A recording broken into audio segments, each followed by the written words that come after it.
It's the tongue, yeah, burn. Show tune in right now.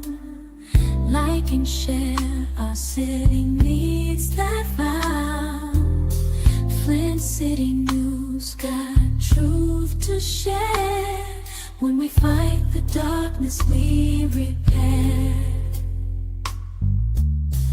Won't give up, we're standing tall and proud. Voices rising strong, no longer shrouded. Residents deserve what's right and fair. Together we can lift the despair. We fight, we win, we break the chains. Tanya Burns won't stand down in the rain.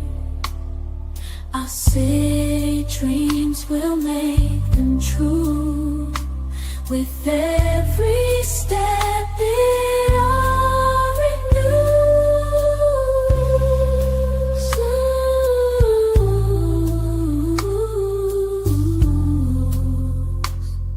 In a step it all renews.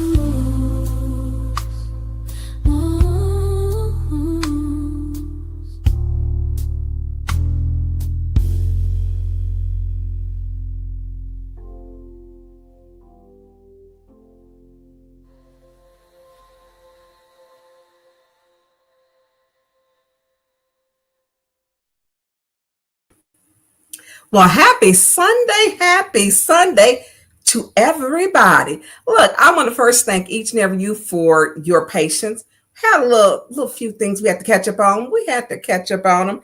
And so listen, if you're in here, drop in where you from. And then click like, share, and subscribe. Click like, share, and subscribe. We got a show. I don't know how long this is going to go on. I thought about doing maybe a 2-part. But if y'all riding with me, then we going to ride. So listen, some of y'all been in there for quite a long time. So look, I think I can scan down this side. I can only see the one side. So I want to say first, thank you to, I don't know if Sheena is in here tonight, and Patrick Jean. They got some stuff to do. So now I'm gonna need y'all to kind of be my eyes and my ears. And I want to say thank you to Jonathan. Yeah, y'all know he not gonna come on here because Jonathan has been rolling with me. We got a lot of things that we get into, a lot. So y'all know Jonathan is very quiet, but Jonathan, throw your picture up so we know who you at. You can throw it up. Jonathan is my producer. So he's the other producer, Jay. He's the other producer, Jay. So I appreciate each and every one of you that are in here. And drop in where you're from. So I am going to go back up, so I can say your names. Say my name. Hold on. Okay. Here we go. And I just messed it up. I thought I had it. Listen, Carson Neubauer, Saginaw. Thank you. Gutter Black, but they've been in here. They was on time, y'all. And we had a few little things. Welcome. We got Rhonda Atkins. Is it Calvert Francis? Why are they putting these numbers on the end of these? Or is it just me that's seeing this? Jeremy, hey. Look, they dropping in from Flint. That's right. Rep Flint. Detroit in the town. Denise Cousin, Marcia Tober, California, hey. Aluna Callaway Lang, hey. Jeremiah Jackson, Detroit. Look, he can put from the east side. East side? He really rep it. You got Mike Clark. Mike Clark, you were in DC. So, and you had, you were at the museum, the Smithsonian, and took pictures. I love a museum. Love. Yes. Yep, it's me. I like that name. That's cute. So listen, wherever y'all are doing, click like, share, and subscribe. We are going to talk about a lot of, and I need to share this out. We wear many hats. Y'all know our budget is challenged. So if you feel like donating, do me a favor, donate at the bottom too. And it's across the scroll. I cannot do this show with as much information that I have without having a producer. And my producer was on site with me this week. Y'all, he was with me. Jonathan was with me. So please kindly donate to Cash App, $J Eaton Media. And as you remember, it is always rolling across the bottom of the scroll, always around the bottom. So let me get a few things shared. Look, there he goes. So listen, we're going to say, yes, we were at Bethel United Methodist Church, which is in the 6th Ward. And he was there with me this week as we talked about getting your glucose checked, high blood pressure, getting tested for COVID, and other screening tests that is absolutely free. So tomorrow, every Monday, if you are at Bethel or in Flint and you are a Flint resident, you can go to Bethel Church beginning at 9 o'clock a.m. as they give away food. They've been doing this for years. So get there early. The line will wrap around the corner. And so he was there. Jonathan was there with me. We're able to do some things that are on site as we work things out. And I appreciate each and every one of you. Hey, Dr. Padroni. Look, Lee Williams in Mississippi. In my crooked eye, humpback eye. I learned that as a kid. Amazing what information your mind will keep with you when you were a kid. You become a sponge. So he was out there. We were able to share information. Don't pay your $30 copay. You can go Tuesday, Wednesdays, and Thursday to Bethel Church and get tested for free at 1309 North Ballinger Highway. You can get tested. If you don't have insurance, they will refer you if your blood pressure is high or your cholesterol screening or your blood glucose. And you can go get tested. I didn't share my numbers. My numbers were good once they all came back. I didn't have COVID. My blood sugar levels were down. They went back to a pre-diabetic. But I'm going to stay and do what I'm supposed to do. So I want y'all to take advantage of this because to have free health screenings in Flint is important. And a lot of times people don't know that they're there. So if you got COVID, if you got the flu, and they give free flu shots. You got COVID or you need a flu shot, whatever you need, go there, and they have resources. I don't know if Janice, and she was just wonderful. She's the resource. I'm going to be popping in on Janice. I'm just letting y'all know because we're going to be the first ones to know that they are there. Washington Burns is giving out shout outs. What did everyone have for dinner today? It's only 6:25 and I'm about to make some grits, sausage, and biscuits. Breakfast. Oh, that sounds so good, Marcia. She making breakfast for dinner. That's one of my daughter's favorite things. She likes to make breakfast for dinner. That is so good. So we got 704 Charlotte Bounds also. The Big Rock, Christopher Sims, the Big Rock, Arkansas. Look, depending on where you're from, how they say it. But it is great to be here with y'all. But I want people to take advantage of the free resources. Hey, Tasha Lynn in Georgia. So I want people to take advantage of the resources. Go to Bethel. Get checked. It's free. You can go however many times you want to go. It only takes you about 15, 20 minutes at the most. It's the simple, fill out some information, then you get tested, and it's private, and it doesn't hurt. Y'all saw me get my little finger pricked. Go get tested. Cholesterol, flu, blood pressure, your blood glucose, go get tested. And then they also have things that if you're homeless, they got homeless packs to help you if you need gloves and other things, blankets. Go. There is such a wonderful resource. Utilize that. But again, tomorrow morning, they have free food. So free food giveaway every Monday, Bethel, 9 o'clock a.m. But look, get there before 9 because that line is long, y'all. It's long. And they also take volunteers. They do.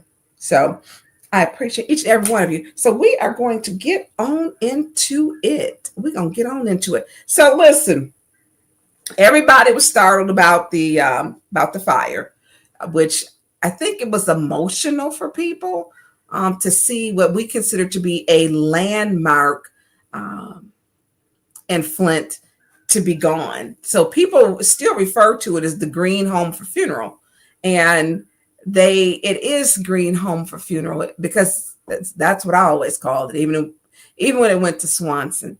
But we have to understand that in our neighborhoods, in Flint and other like Camden, New Jersey, and other areas, even in Chicago, and it's often where the Black communities live, Detroit. When I be saying Detroit is a whole vibe, well, with that vibe comes gentrification. Gentrification is real.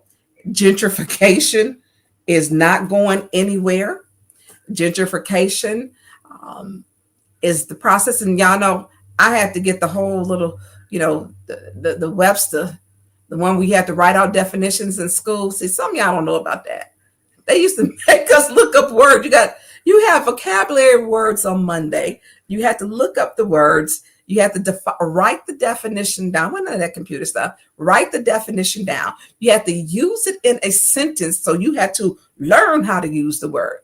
AI was not writing for. There was no spell check, grammar check. It was none of that. It was your English teacher with a red pen writing all over your paper that looked like, if you learn how to do it, like your paper was bleeding. So gentrification is, because it's happening here in Flint, and it's been happening here in Flint. And we need to understand that they have went as far as they could to the south of Hamilton Street, that they now have to go to the north part. And so with that, I mean, this is just, we've seen it. Houses and buildings become burned down when the property becomes valuable. Having them demolition takes a lot longer. So I'm just saying, we've seen this. This is nothing, unfortunately, that's new, but it is dangerous to do this. So gentrification is the process of renewal and rebuilding. Can you make it big so they can see it too, please? Thank you. Thank you. And look, and so I can see it. So thank you. So gentrification is the process of renewal and rebuilding, accompanying the influx of middle class or affluent people into deteriorating areas that often displaces poorer residents. So the process of renovating and improving a house or district so that it conforms to middle class taste. And so we've been seeing a lot of middle class taste. We know that Flint has a high poverty level. So gentrification is the process of renewal and rebuilding, accompanying the influx of middle class and affluent people. And we see this everywhere. And if you spend the day, I rode around with Dennis and we showed you Flint, when we did that ride through Flint, and where you see new buildings going up and where you see new construction, and we're gonna run through some of it. We don't have our bifocal. Okay, Dr. Petroni, that part. So, and one thing is, so here's the thing, we talk about gentrification, and personally, we went from an industrialization age with Flint. We went from a fur trade, well, we stopped doing the fur trade. Then Flint went to the lumber trade, went past the lumber trade to do the industrialization trade. So things change. But what we have to do is talk about the things. So it's just kind of like things get popped on you because we so busy trying to, how do I take care of myself? You're in a community where a lot of people are struggling, to where they're not noticing the things that they're going to be taxed out, and they may not be able to afford to live where they're living. But there is a program, and I sent you that, Jonathan. I'm going to apologize. So if you are a lower income, you need to contact our tax assessor's office with the city of Flint, and it's a program called the HOPE program. The HOPE program.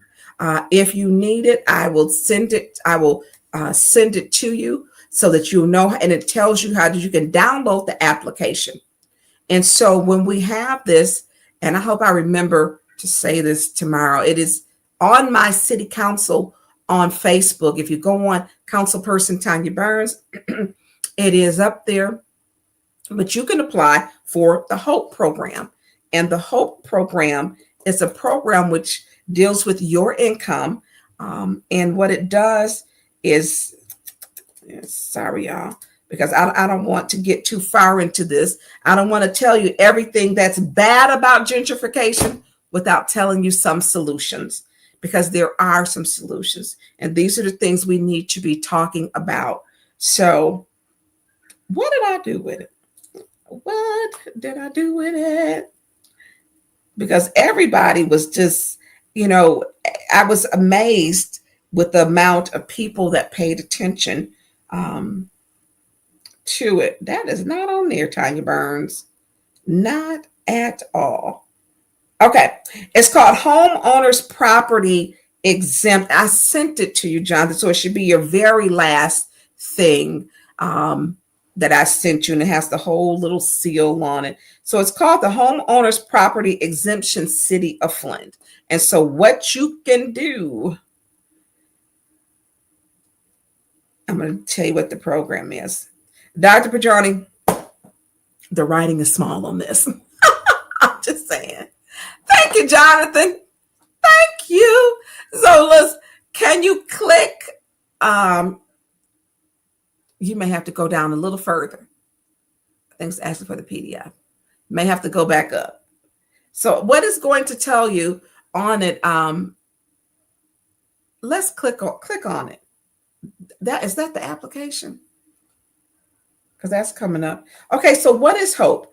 Homeowners Property Exemption is also referred to as the Poverty Tax Exemption or Hardship Program, provides opportunity for homeowners to receive a reduction for their current year property taxes based on household income. If approved, you will still be responsible for special assessments such as garbage pickup, street lights. The HOPE application is an annual application for homeowners must apply every year. I want y'all to share this, okay? This is on my Facebook page, and I'm going to put it right now on my feed on my Tanya Burns page. So wherever I got a page at, it's going to be there. So I want people to apply for this program. Y'all know I got the worst internet over here. Okay, so it's going to tell you if you need, you can go look on my page, but we're going to get back to gentrification because it's real. It's real. And I remember my daughter used to be so upset about gentrification until she moved to Detroit in a gentrified area where the homes were selling literally $25,000 to $40,000. But when they bought their house, it was over $400,000 in a 6-year period, 5 to 6 year period. And so when we talk about it and we look at how Detroit had their Christmas lights, and it was a whole vibe, the lights, the music, the ice skating rink, families looked happy. Yeah. And she says, Mom, there's people around here rollerblading, sitting in the front yard with their babies. You get a lot more dog walkers because it's middle class America. And that area where she lives was not that way 10 years ago or 20 years ago. It was not. But Detroit had a lot of brick homes. And so they've been building that area back up, just like they've been building up our areas. So when we look, I think it was in June, we're going to actually follow the what's name. We saw the bulldozer that just happened to be riding down the street and tore up a couple buildings. Like, Marcy said, I tried to get food stamps for my daughter because she's a college student and eating me out of house and home. I make too much money, and because I claim her in my taxes, she's not eligible. Yeah, look, the Republicans cutting out everything. They do not care. They do not care. They do not care. So listen, we're going to go on to, our next thing that we have, because I want to stay because I want to tell a story, because people what is gentrification? And people get very upset when they see old being replaced with new. But it's a cycle. It is a cycle. And when this cycle happens, we have to prepare. Flint has not prepared its people for gentrification. It is not. We had a population of approximately, at its height, about a little over 200,000. We are now about what 78 to 81,000. So we had a massive leave of people. People left where they could go find jobs, where the water was better. So people left Flint for a lot of reasons. But we had what they said 3,000, or was it 1,000? We actually had an increase in people moving back in. Why? That's because of gentrification. So we now know what gentrification is, and it's happening because we are enjoying. If you go downtown and you're enjoying any of downtown's new life, that's gentrification. You could have bought a whole building downtown, 8, 10 stories. At one point, there was a building. Was it 3rd Street, 2nd Street? It was for sale for $26,000. You could have got it for $26,000. They were giving away properties down there, giving them away. And so when we look at that, now you have eateries, you have shops, you have a variety of different businesses, because downtown was dead. Malls made downtowns just obsolete. They were obsolete when the malls came in. And now it's coming back. The malls are obsolete and people are coming back to downtown and Amazon shopping. Let's keep it real. Amazon is taking a lot of folks' money and putting a lot of people out of business. Online shopping is a lot. So now downtown, you can go downtown and you can have a sports bar. You've got Level Up, Levels, a sports bar. You've got On the Bricks with Pooh Diddy, his. You've got Ray Tyler has a business. You've got Blackstone's. You have got you have got Cork. You have got Churchill's. The Churchill's has been there. Churchill's never left. Churchill's has been there. But how do we make sure we get a share of it and what's going on? These are the things where you should have conversations. What do you want your city to look like? People are going to talk about what it was called was the master plan. At our last council meeting, I'm like, what is she talking about? They're now referring to it as the comprehensive plan. Then it was the master plan. Then it was the Imagine Flint plan. Now it's the comprehensive plan because they want a softer word to it. It's the master plan, y'all. They call it whatever else, because when I think comprehensive, I think public safety, reducing the gang violence, and 10 children been shot last year, 6 were fatally shot. That's what I think. But now they have the comprehensive plan, which we end up sending that back to, because they want to do a MOU, memorandum of understanding, and we sent it back. But so we got to be careful. So that's that master plan, Imagine Flint. How do you want it to look? And so we are going to go into, because it's a lot. I worked in economic development for the city. And look, my little short tenure, your girl learned a lot. You learn a lot. But all changes is not bad, because a lot of our areas, like where we were, I'm going to say where the fire was on Tuesday night, it was 4 or 5. Those homes were old. My grandparents lived over in that area, not even like 2-3 minutes away on Harriet Street. And that whole block is gone. My grandparents lived there. The Cersei's lived down the street. My aunt Ples lived down the street. My aunt Estelle lived down the street. It's like everybody lived on Harriet. Everybody knew everybody. And everybody, my grandmother was a domestic, not very long. My grandfather worked in the shop, General Motors, Chevy, I'm sorry. And then he was a junk man. He collected metal then, and I was like, what does he have, collecting that? My grandmother kept a brand new LeSabre, and he drove his pickup truck. He always kept a newer pickup truck. I always did that. But and he did small refrigeration repair. He did that. So he technically had like 3 jobs. Yeah. And my grandmother had his dinner done every day by 4:30, which is around the time I got home from school, off the bus when I was going to Pierce. So I was eating dinner early with him. So, but we're going to get on into this. So listen, if you're just not joining out, click like, share, subscribe. Click like, share, and subscribe. So we're going to go on to the next one. I did my run a show, and I found some interesting stuff, y'all. I really did. Jonathan, I think I sent you the run a show before I even. So we're going to go on to Flint's poverty rate. So Flint's poverty rate. And so one of the things where we have gentrification is often where there's a high poverty rate. So we know that Flint's poverty rate, Detroit's was 34.4. No, in Detroit, and Detroit's is 34.5. And in Flint, it's 34.4. So we have a high poverty rate. And often these high poverty rates is where gentrification comes in. Can you do the next slide, please? And so when you have these high rates, because people in Flint, we still don't have all of our service lines repaired. People have a trust issue and probably will forever. People do not trust the water. They don't. And we're going to get to that towards the end about the water, with the trust factors. And so when you have a high poverty rate, it makes you susceptible to people coming in. And Flint is great for gentrification to take over for businesses. It just is. We have the highways, the byways.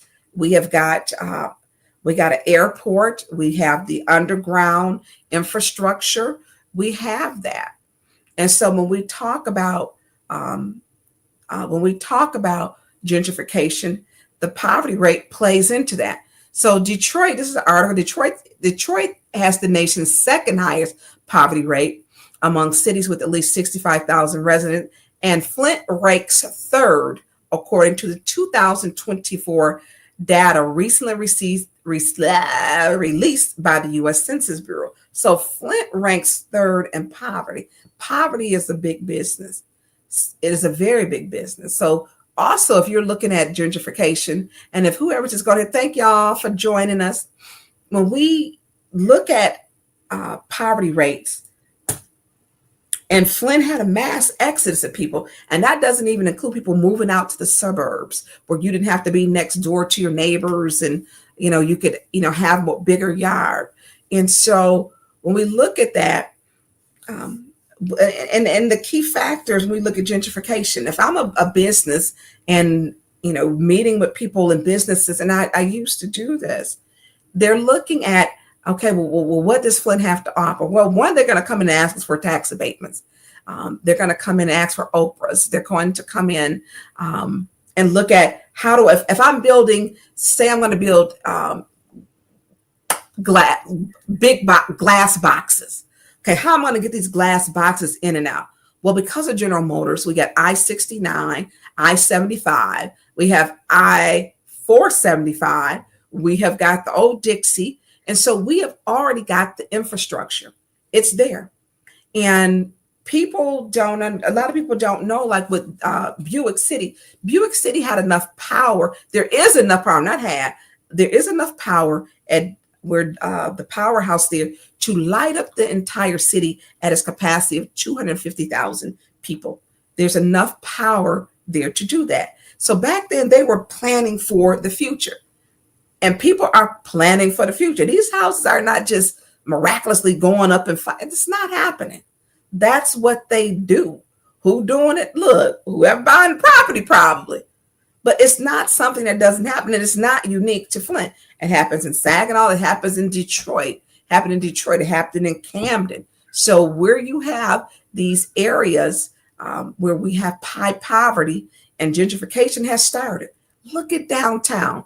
The YW and the YMCA are knocked down. We have new housing. We have a brand new, beautiful library. We have to look at, they're now going to redo Central School and Whittier School. And so we have it. We are a gentrified city. We are. And so I want people to take advantage of that HOPE program. Annually, you need to apply. So don't just keep it and not share that information with other people. Do not keep that to yourself. Help somebody else with that. And so when we talk about And I don't know how people, we got to wake up and not be asleep at the wheel, because I don't care where you ride at or where you go. Even on my street, it used to be, oh, people like, oh, well, white people aren't moving into the neighborhood. I just had somebody move into my neighborhood down in my block that is white, which is fine. So they need to quit saying that, because they are, and their people are moving wherever they can afford. And it's in my block, and it's a white family.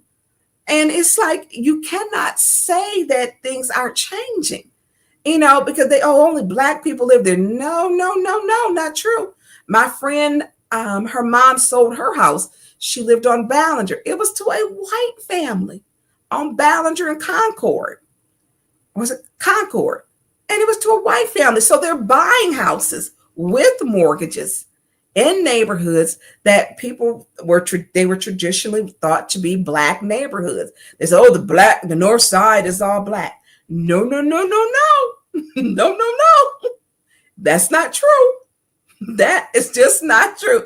P. Marie said, the one with the Halloween and Christmas decorate and the countdown to Christmas. They got a big old sign with the countdown. But I'm loving that part, because I have not decorated like that in years for Christmas. But yes. And so we can't say that gentrification isn't happening. I keep telling people live where they want. And we have a non-English speaking community. We have a lot of people who are coming here from different countries who are buying these houses, fixing them up, and living in them. So, we have to pay attention to what's going on in our community. So don't say the North Side is just for black people. No. I remember we were on Home Street, and I was with Carol when she was running, I think. And Carol knocked a lot of doors where she rightfully should have won the first ward, because she lives in the first ward. And there were a lot of people in the first ward that were not black people that lived there. We're not. And so, like I tell people, people living where they want to live, which you got the right to. And so, Flint is making a comeback. I remember talking to a guy, he lived in Grand Rapids, and he says, I can buy a house here. And he paid cash for it. He was a banker. He says, I couldn't buy this house in many other cities. And he was just happy, because you get more for the money. And so the infrastructure is here. Your infrastructure is your highways, your byways, airport. Look how much we're growing Bishop Airport. You get direct flights out of Bishop Airport to a lot of places. And we have trained the railways were here because of the shops, the plants, the factories. There are railways everywhere. Some of them are obsolete to where they're now walking or non-motorized trails is what they are, many of them. And so when we look at this is conducive to a lifestyle of middle-class America. And so, again, the HOPE program, I want people to take advantage of that, please. So when we look at, when people get into that, people were upset because of the Green Funeral Home. I think we got a picture of it, but it's Swanson. We can put that up. And so when that was on fire, I'm saying, and I believe a short history on Green, I believe in 1959, I know that, his grandson, I should have contacted him, because he could have given us because it really touched people to see it ablaze. And so it was 1959. They began down on St. John Street, and that I did not know. So the Green Home for Funeral was founded by Leo Green in 1949. 1949. This is black owned, and one of the most prosperous professions was to be a funeral director. Funeral directors were involved in everything. And so it was founded by Leo Green in 1945, was one of Flint, Michigan's first and largest Black-owned funeral home. It was a significant business in the city's Black community and operated until it was sold in 1995. The founder was Leo Green, a Flint businessman and community activist who graduated from Tuskegee University with a degree business and business administration. The establishment Green established the funeral home in 1949 on St. John, and St. John was destroyed by eminent domain. Eminent domain destroyed St. John and displaced an entire thriving community. Just like the Tulsa, Flint has its own Tulsa. It's called St. John. The business relocated later to Detroit Street, which is now Martin Luther King Street, in 1967 when Interstate 475 was built through the area. So they relocated due to construction in eminent domain. And now they cutting off the loop. It was so important then, and we have to pay attention. But when we stick together, we have a voice. We just have a problem sticking together. The funeral home was a pillar of the Black community for decades, and it was. And so if you wasn't being buried, you had Butler, Spencer, you had Green, but Green kind of led the way. Green Funeral Home, everybody was buried at Green. My grandfather was buried at Green. So you'll see the Swanson sign. Thank you. So this was the former Green Funeral Home. And this was Swanson's sign there. And I'm going to tell you, when it was Green Funeral Home, y'all, it was impeccable. It was class. It was black business establishment with integrity. And it was so nice. And professionalism, just professional. And for decades, every church you went to had a Green Home for Funeral fan in it with the hymn book in the back of the pews, had a fan. And so this was the building that he built in 1967 when it was displaced by St. John as I-475. Began in St. John area and then moved on Detroit. It's now ML King, but was Detroit Street then. I still call it Detroit Street because my grandmother lived at the corner of Detroit and Stewart Street. So when we look at things change, people were really touched by this, and it really affected people. And people thought, here goes one of our Black businesses that are, going down, and, we don't have any say. So they done burnt it up. But before they burnt it up, it was a fire feud on that they're on the corner. And if you go down that one block, there were three structures which were set on fire. 3 of them on that Tuesday. Someone had driven a whatever you call it, through the construction equipment through it, and the market, which was D&H, which stood for Detroit and Hamilton. They drew a backhoe or whatever, excavating equipment through it. And so to see it go, and it's like, okay, they're taking over. We didn't know about it. Listen, this has been happening. This has been happening. One thing you can't get more of is land. The land is going to be there. You can build more buildings, but you can't make more land. You can't. That's why people have, they're trying to acquire land. You can't get more land. And they don't plan out 5 years. A lot of people in Flint worry about, look, I got to worry about living tomorrow. I can't plan 20, 30, 40, 50 years in the future. But that is what people do with legacies who are rich. There is still money here. There's the Ballinger Park. They also own Memorial Park. They have foundations that are still here. The Long Way. We have the Mott Foundation. You have C.S. Mott. You have Charles Mott. You have Ruth Mott. I mean, there are foundations and more, because Flint was such a rich city. Industrialization was here. We're known for motor vehicles, the cars, the carriages. So this is something we have to pay attention to. So people were really touched. So let's go on. So when we look at this, and when Swanson got it, and we're going to go into some things to share that the professionalism, the quality, it was not Green, and when people say, oh, they were dead by, that was not Green Home for Funeral that did that. That was Swanson Funeral Home. Green Home for Funeral had a wonderful business with integrity and class and professionalism. Swanson at this time had all kind of problems in that business, and I believe in their Pontiac business, and it was a problem. So we're gonna go on to the next thing. So because I wanted to kind of give the history of it, and I learned, I didn't know it started in the St. John area. St. John had some wonderful businesses that came out of St. John. I did not know. So when I doing my research, I found that out.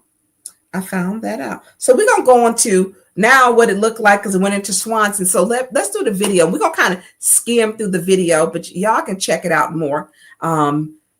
The Going through the abandoned building because people started foraging through and going through, exploring and seeing what was left. And if that was not Green, that was when it was Swanson. Green sold it to Swanson. There is absolutely that funeral home was impeccable. You couldn't have saw a blade of grass that wasn't the same length as the others because people wanted to make sure, and in death, especially in the Black culture, you people wore black then. Everybody wore black to the funerals. And you wore your best, your Sunday's best, but we're gonna watch this. Let's play this. Casket pillows, loved ones mixed up at funeral. The horror stories emerged after the state shut down the Swanson Funeral Home in Flint just last month. Yeah, since then, many families have been demanding answers, so we're digging deeper to find them. 7 investigator Heather Catallo has been poring over complaints about this funeral home that goes back several years. There's actually bullet holes on the window here. I don't know if you can really even see that, but it's a bullet hole. Disturbing complaints about employees working on bodies without protective gear and forged death certificates date all the way back to 2012. Despite these dozens of complaints, it took the state 5 years to shut Swanson Funeral Home down. The complaints were about everything from people working on bodies with no protective gear to improper storage facilities for human remains. Finally, just last month, the state shut Swanson's down. State officials said they again found decomposing bodies in a maggot-infested garage that had been there for months. If I died tomorrow, I'd want every person with cognitive decline to know about this. The secret the billion-dollar industry doesn't.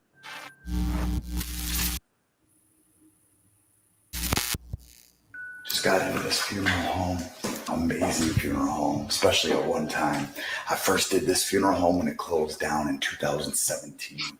When I first did it, it had all the caskets, all the stuff. It was pretty intact. That was about 4 years ago. Since then, it's got ransacked and scrapped and beaten up pretty badly, tags. But overall, it's still a cool explorer, and it's one of the classic locations. And it's a funeral home. Can't beat that. So let's check it out. Contains formaldehyde.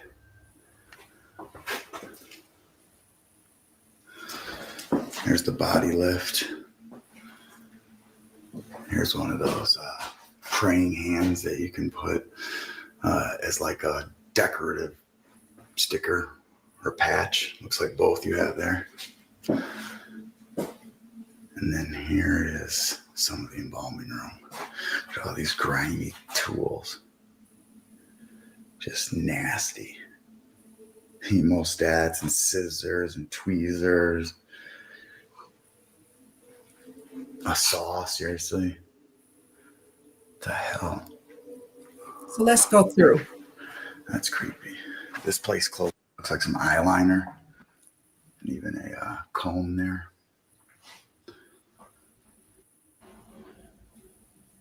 The crazy thing about this place too is that when I first explored this place so this place had all the power on when I first did it.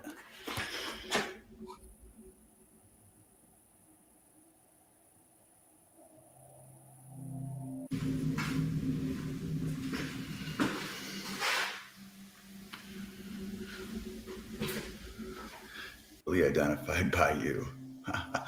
This means that you need to put some sort of life on the remains before you. That's great. White tile on the walls, grimy embalming table, porcelain too. Gotta love when there's a slab in the funeral homes. It's classic stuff. Let's look at all the gross. Gotta love it. Probably some more product over here. The sink and drain there. So here we got some dry wash, some permaseal, restorative solutions, silicone, drying, basic, no idea, permafix, permaglow, press and curl, cavity chemical, artery fluid, and formalin gel. So basically, this is a formaldehyde gel used for kind of prepping bodies, and so they don't decompose and rot. Same with permaglow. That's like an embalming fluid. All these crazy for bodies. Look at these biohazard containers. Jeez. Let's go Cavity through. index and things like that for certain bodies. So they'll silicone. I'm not sure why they would need that. Incredible. We have a whole box of more artery fluid. There's more signs for the caskets that. So these display 4 years ago.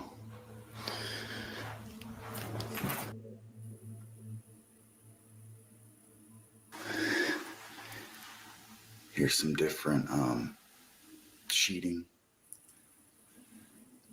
different color. Put them in a mausoleum or on father, son. It's terrible. Tragic to see cremated remains left. I don't like that. Take a look at the engine. Yes, it's a caddy. The garage area.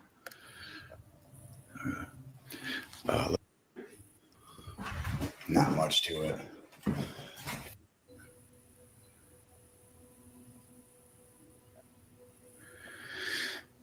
Looks like we got a piano or organ over there.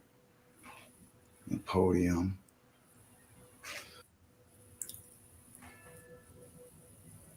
David Allen Jones. Get up to 70% off store-wide at Michael's Black Friday sale. Score epic deals on trees, decor. Antoine. Let's see if anybody's in these. Nope. Let's see if anybody's in these. Nope.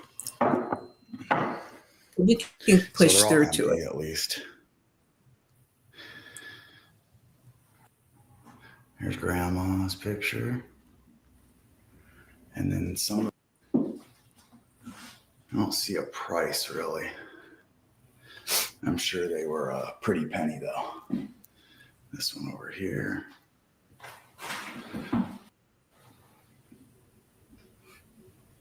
It's crazy how they've ripped it all up. This is enough.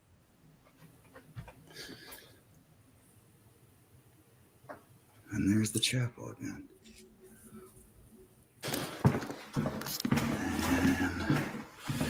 And make our way back to the front lobby area. Walk through here. You can see the old funeral home sign there.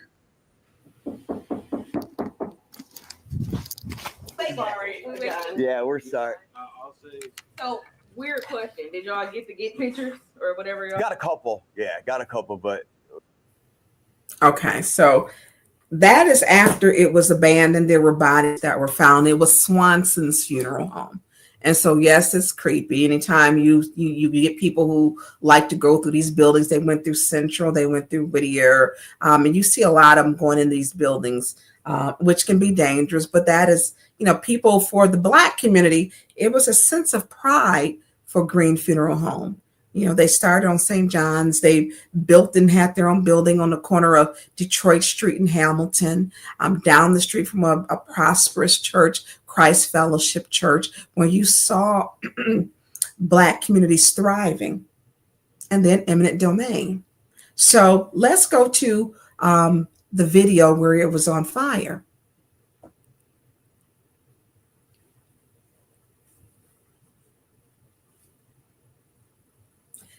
So listen, he's gonna pop it in, and I'm gonna be quiet.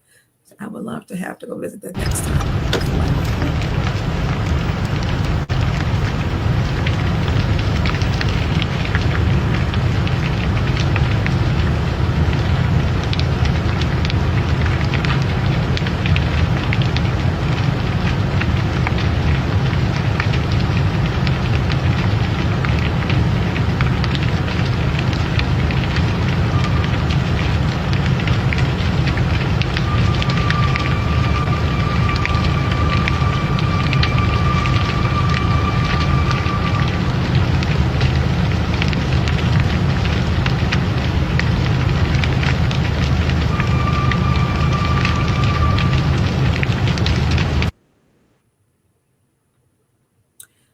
So that is the building ablaze, completely engulfed, more than likely within the cellar, because there's no power. They weren't in business. Someone had taken a bulldozer through the side of the building on the Hamilton side, because it faced King Street, or Detroit Street is where it faced. That's the actual addresses, but it had a corner lot. And so this is what everyone was upset about, because it's not just, yes, it's gentrification, because everything to the south of Hamilton has been developed. Let's start down, and let's leave that up, please. So going down to the old Buick site where DuPont used to be, where the Buick administration, that white marble building that used to be there. I don't know why they got rid of that building. I really don't. It was beautiful, beautiful. And so everything down there on the south side of Hamilton is now Lear. That Buick administration building is now Lear. You come on down across, they did redo the Hamity Brothers store into, I forget what it is now. And then just to that, they used to have Rolette's Arena, which is now Johnstone. They redid that one. Because I just love skating at Rolette's. Loved it. Then if we coming on down, this Dort School. Dort School is not for sale. It's one of the schools. Why? Because we rebuilding gentrification. It's going to be easy to rebuild Dort. Dort was, I think, one of the last schools that was built, the newest school that was built. I think they were built in the late 70s or late 70s, maybe early 80s, when Dort School was torn down and remodeled.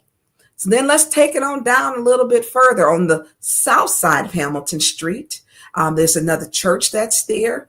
And then if you go back towards the other way, you got University Park. All of that has been developed. That before was old homes, that's been developed into a nice little division of homes. It's a little separate area. Then if you go, and that's off of Saginaw Street. Then if you look at on the other side of Saginaw Street, you have Smith Village Homes. Smith Village Homes built there. Then now you have the townhomes, which are, oh Lord knows, I keep forgetting their name.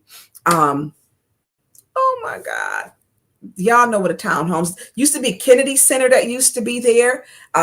Kennedy Center had the retractable roof. You could go swim, and I'm gonna date myself.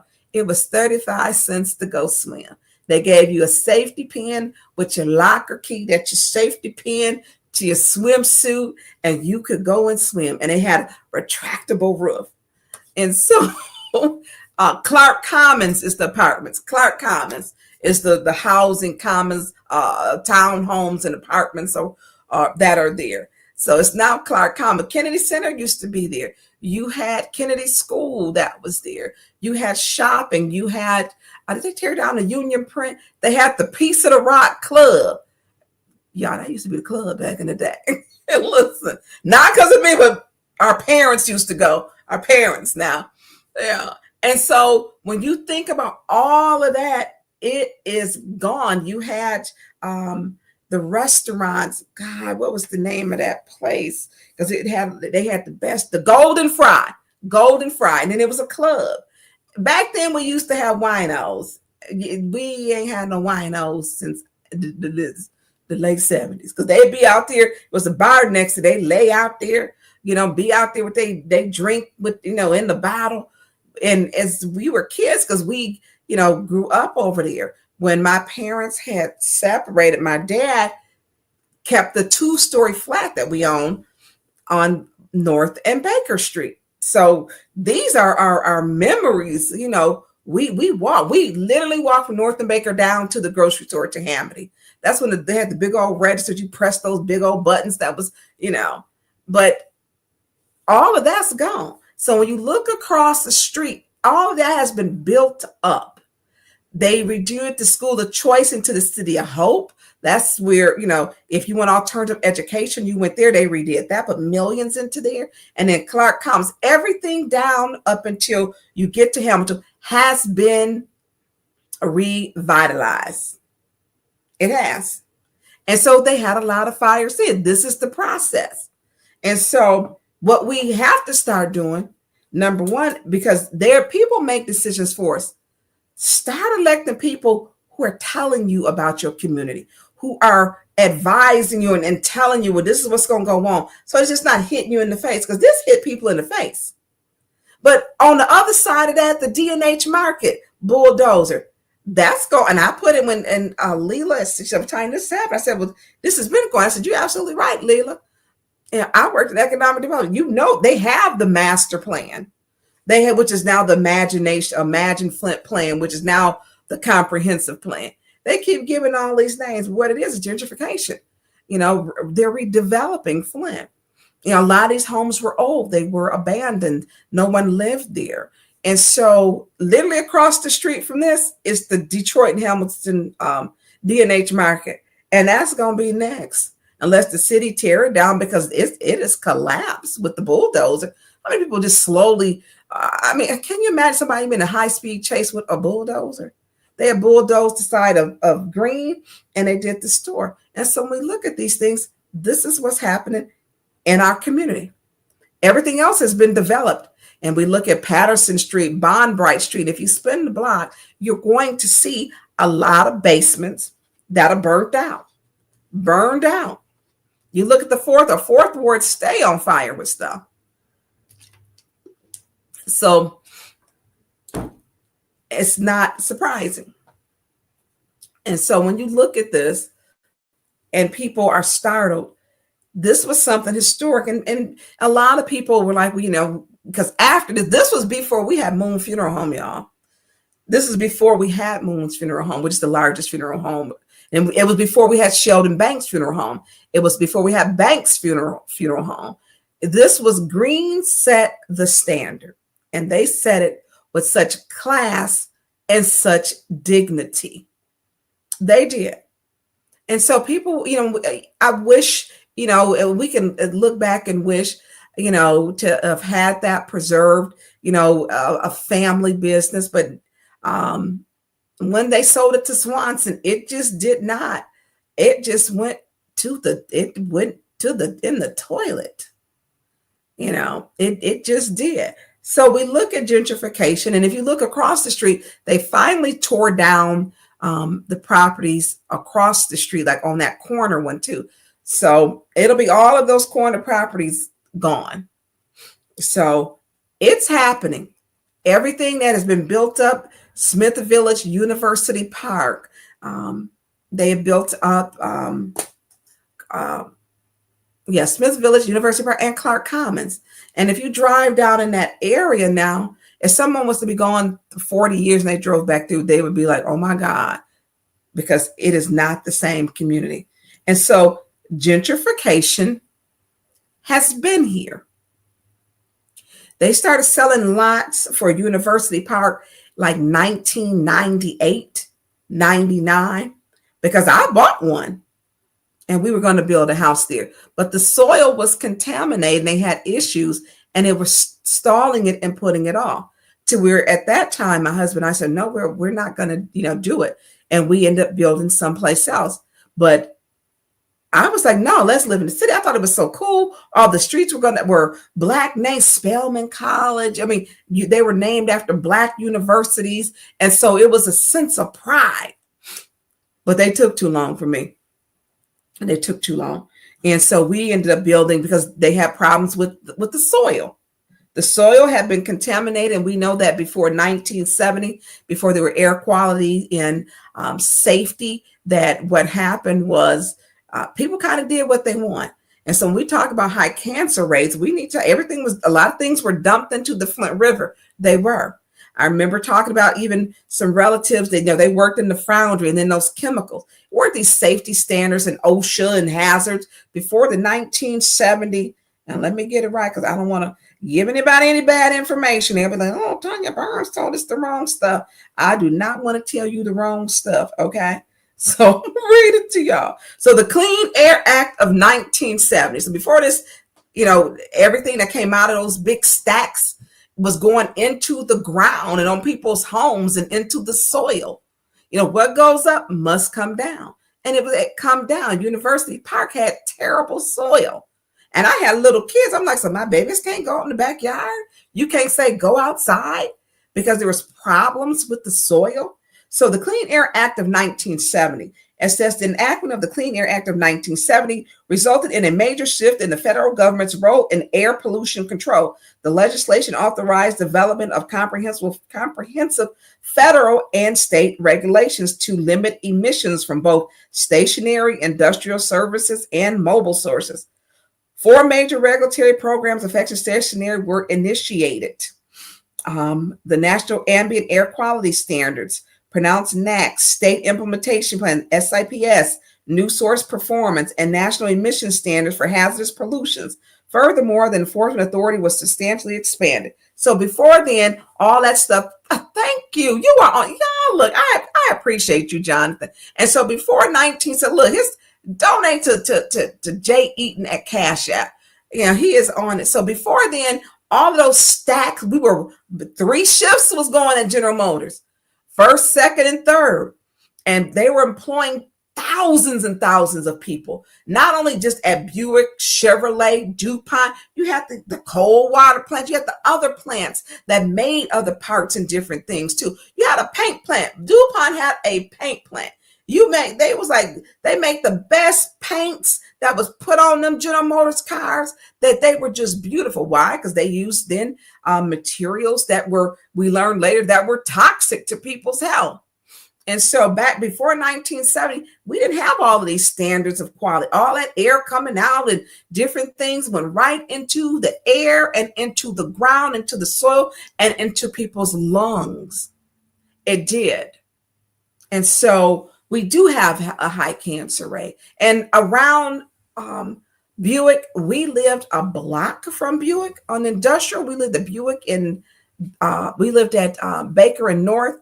We were 1 block from Industrial, where the plant was. My dad could walk to work, and my mother had worked at Buick initially. And so when we look at, this is where people had their families live.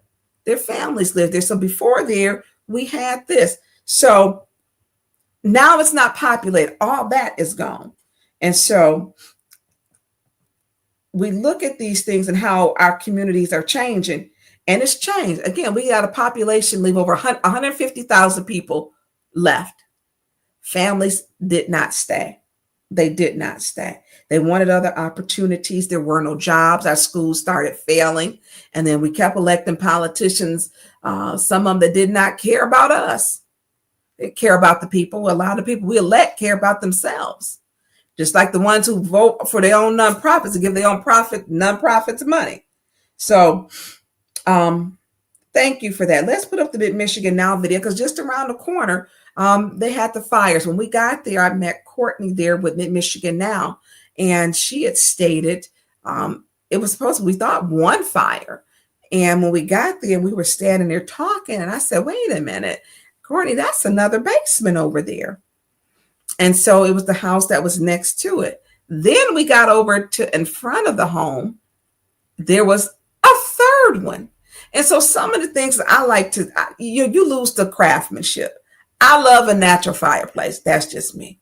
I love a natural fireplace. I like the character in the home. So let's watch this real quick. This is around the corner, 2 people from the funeral home. It's a White House secret. Don't. And listen, and they're going to be waiting and waiting and waiting and waiting and waiting in waiting. And it's disrespectful because the relationship, we expect this administration to give us the news so that it's factual, we can depend on it. During budget hearing, I asked that we have an arsonist. And the chief Wiggins says, yeah, probably do. We got a lot of fires. So what is your plan? They didn't have one. So this was Tuesday. They set that on fire. Was it Friday? Saturday morning, I think. Friday or Saturday morning. This is the same block. This is so the funeral home is on the corner of MLK and Hamilton. That house is on Hamilton. This is like on the side, like one block down, and they own the parking lot. So I think it's a Francis Street that they own the parking lot, ML King. So it's nothing but the back of the funeral home and then the parking lot. And so when you go down, I mean, you walk it, it's like 20 seconds. And so when we talk about, and it's going to be more fires, you walk right around the block, basements or just stairs where there once used to be a structure. Yes, these are older homes. A lot of these homes they have lead paint. It's probably cheaper to burn them if it's someone that's doing it, but it's illegal. It is illegal and it is dangerous. But it is very telling for you to know we're going to be pushed out. That's why that HOPE program, apply for it annually. Apply for it because they're going to keep that area. You can't build and that part, the Hamilton to the south is built pretty much. Clark Commons, University Park, Smith Village. And if you go down across from Soggy Bottoms, the old Odyssey House, and Jag the Haberdasher, which then was the Apple Place, all of that is sold. Where the Black Lives Matter was to go, and they didn't want Black Lives Matter to be painted down again. All that's sold. Sold. And so where does that leave people and our seniors? I mean, it's going to leave some people saying, yes, we're revitalizing, but we got to take care of the people that are here. We have to take care of the people that are here. Christ Fellowship is by there. Yes, it is. It's right down the street. Yes, it is. And so they're building north. Now, people said, when is it going to come north? Progress or gentrification is coming north. It's there. And you look in my area, Longfellow is going to be developed. Longfellow, I don't know, I believe it's supposed to be so communities first. It's going to be like Coolidge. You look at Flushing Road. Flushing Road has got the apartments where 10 of those units are going to be for veterans. And so we're going to talk about also St. Agnes, Father Duquette. Was it Donovan School, two that they called it? But we look at that, that's the 24 acres where House of Esther was, where Mayor Neely locked them out, evicted them, locked them out with their things inside. People broke in, stole everything, the baby beds, the cribs, the blankets. And we're going to talk about that too, because that's set now for demolition. The walls on that nunnery, literally in some areas, y'all, this is a shoebox, are about that thick. That thick. They don't even do construction like that. The place is like a bomb shelter. And so they just set it on fire numerous times. And so they stole everything in there. Everything. Complete 21 rooms. They stole them. The mayor evicted them out. And people broke in and stole everything. Then stripped it of the copper, the wire, and stole the doors. It was so the rooms were donated. 21 rooms were completely furnished for mom and baby. This was to help foster kids who were pregnant so that they can transition and change the trajectory of their life. Mayor Neely evicted them just like he evicted Hasselbrink. And maybe he don't like what teens and seniors. And people need to remember that. That needs to be imprinted in your mind and in your memory that you have a mayor who said, I don't give a damn about the foster kids who are going to stay here. I'm going to evict them. And I don't give a damn about the seniors. And as a matter of fact, what I'm going to do, I'm going to kick them out. And then I'm going to do is I'm going to try to duplicate the services they are doing because I'm going to become their competition. That is ruthless. ruthless. He became their competition. You're supposed to bring the city together, not divide it in such a chaotic and destructive way. Mayor Neely has divided the city in a destructive and chaotic way. He is the king of destruction and divisiveness. Who puts out seniors who went to court to try to fight? Who does that?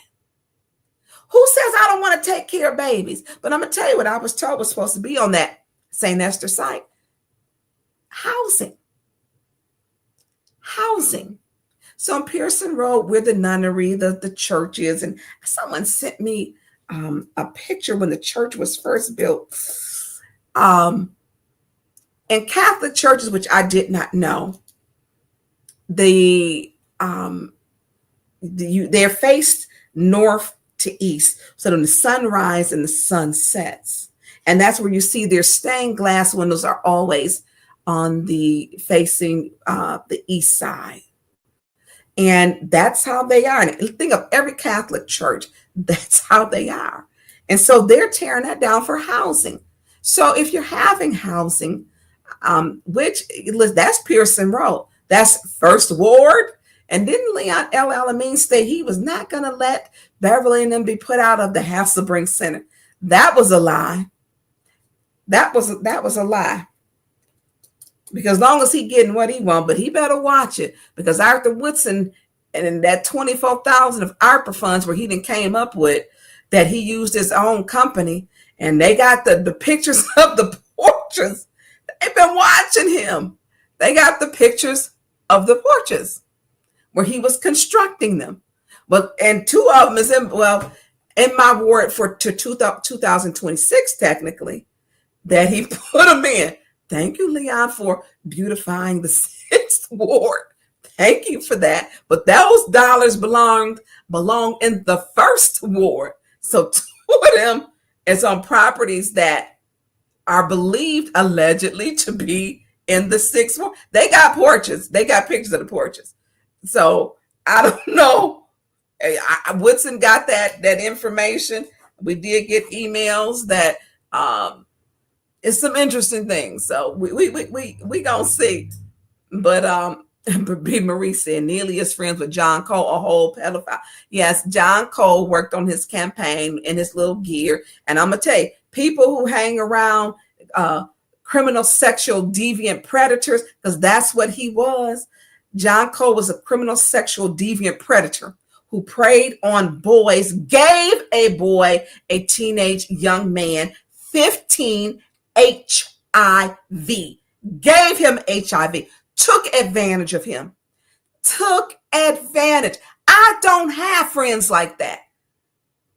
Sometimes you got to look at the company that you keeping and who they keeping. And if they messing with young girls and work at schools, got a problem with that one too. So you got to be careful. You got to watch that. John Cole, a whole problem, as he groomed them young boys and then took advantage of. I sat in that courtroom, and then he said, "Well, just let me. I'll take whatever." He was in Judge Hannibal's court, and said, "I'll just take my time because I'm dying anyway." Okay, well, I don't think that anybody in that room was feeling sorry for him because he took the life of a young man. He went to prison prior for not telling over 40 people that he had slept with them. And he was HIV positive. Now he says, he's dying anyway. May God be with you, but you destroyed some people's lives and children at that. Children. Hey, Sheena Beckton, how you doing? So that I can't read B. Marie because you mess with children. I'm sorry. Deal breaker. So and seniors. So we're gonna go on because I wanted to finish up the thing. So when we go on, we're gonna go on to the next one. So looking around, let's do the time lapse video and go downtown. Downtown is not the same thing, the same way that it used to be. And so gentrification is around. It is, we have MSU down there. We have got University of Michigan housing that's down there. We have got, the bus terminal was down, it's still down there, but I think they want that gone. You got the renovation of the Capitol Theater with 28 million. 26, 27, 28 million. You've got the new shops and different things. So we have to look at that. So we can put the time lapse video to show, I think this was the why.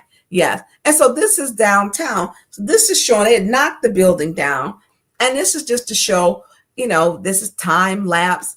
This is gentrification. They're knocking down to build back up, knocking down to build back up. And so you have to have your say so, or what is it that you want? That's why those Imagine Flint programs or listening sessions, I went to them. I mean, they had them several places. I think I went to several of them when Emily Dorr was giving them. But this is gentrification. Look, they're building it up. they're look, new apartments to the right, and this is what is happening in our community. And it is nice to see, new things going to be giving Flint a new life, because what would we be stuck with? Abandoned, broke down buildings. We would, it would look like a ghost town. Flint went through some hard times. And so you can see looks like it's a square block, tearing it down, getting rid of. This is a time lapse. So pay attention when you are around and when you're driving in to see, because they're building Flint back up. How much we may be able to see in our lifetime to where it's, it'll probably never get back to 250,000, but our infrastructure is built for that. But it's going to be a whole new city. Just like, look at Detroit. Detroit is a whole vibe. It's a whole vibe. It's a whole vibe. So I wanted to show everyone this and this is a time lapse. So let's go on to Flint community, how it got puzzled with D&H, because people were like, how you run a bulldozer through a building? And they did. And guess what that building is? Right across the street from the one that was just ablaze. Right across the street. Jeremy said they got to rebuild, not build new things, because some of them buildings have been vacant for a while. So let's put up the one.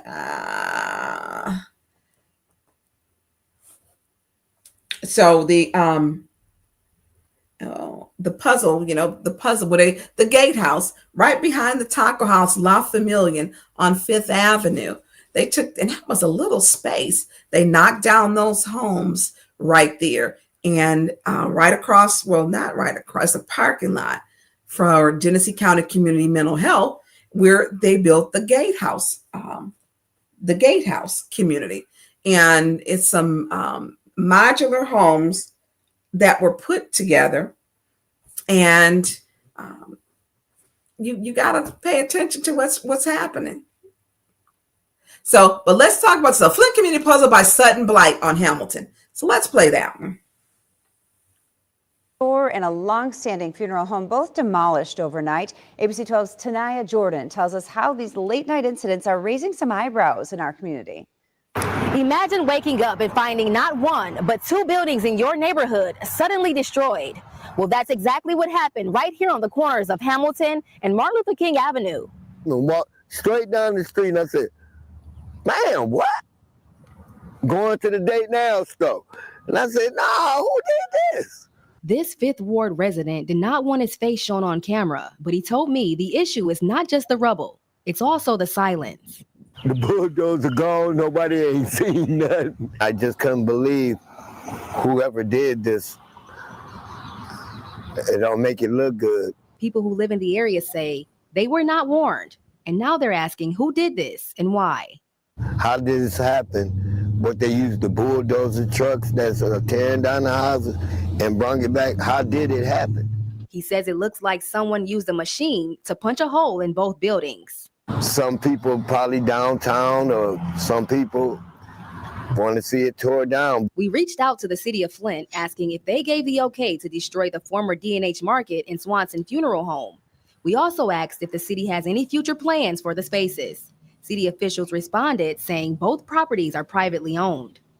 And no offense, tear it all down and clean it up. It'll look better.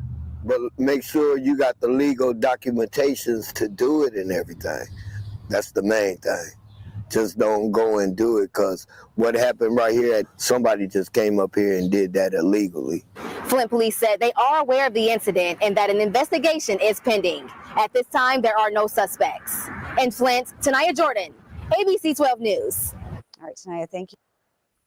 Well, we now know they have burnt the building down. It is now burnt down. And DNH is right across the street from it. Guaranteed that's going to be next. Guaranteed. Because that's how it happens, unfortunately. That's how it happens. And then they're letting them burn down because, one, there's an accelerant. And then it's just safer for the fire department. Now, remember down on that corner, and if they were really interested in catching the arsonists, we know the area that they're burning down.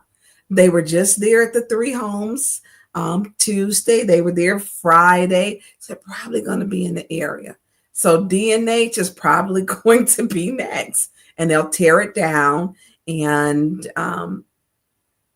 plant some, whatever that little grass, and even grass, clover is what they plant, clover, until they decide to do what they're going to do, because they're preparing it, they're moving north.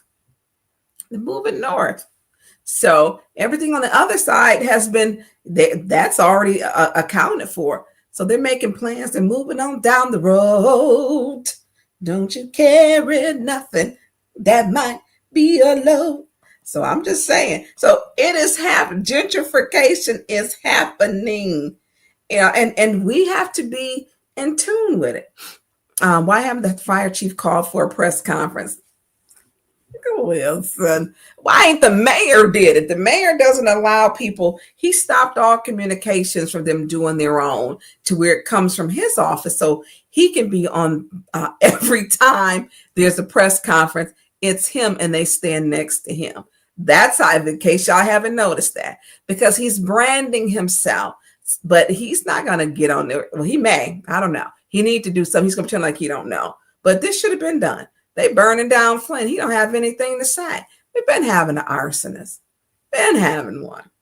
And so he hasn't said anything. He might be forced to, because this really affected people, because even though it was owned by Swanson, the building will always historically be known as the Green Home for Funeral Building because of the excellence, the class, and the professionalism of a Black entrepreneur that built a business and was a pillar in this community and did much more than just do funeral homes.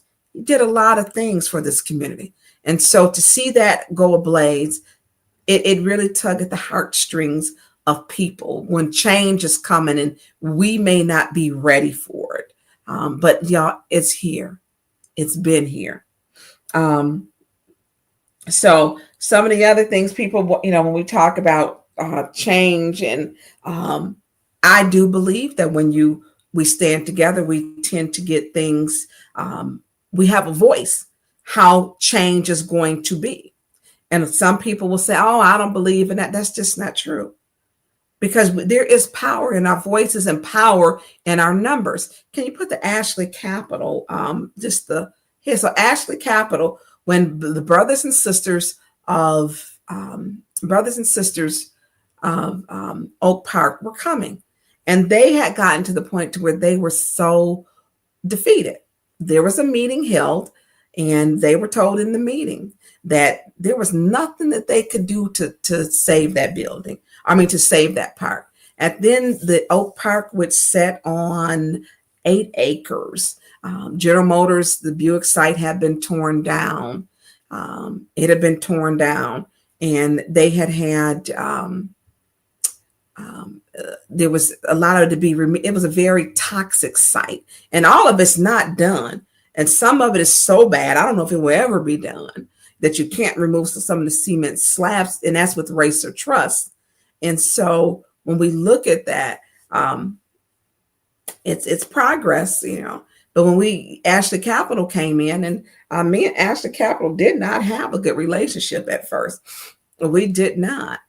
It took some time, probably a year and a half, maybe longer than that. I'd have to really look at it, because when I found out that people were writing checks out, campaign checks, I'm like, oh no. But me and Mark Quimby worked that out. And I remember the brothers and sisters coming, and they were saying, hey, they came to council and said, hey, we want help. They want to build a parking lot here. They want to build a parking lot, and we have an annual event, and we from this area, and we lived in this area, and we grew up in this area. Well, I grew up in that area too. I grew up in North and Baker Street.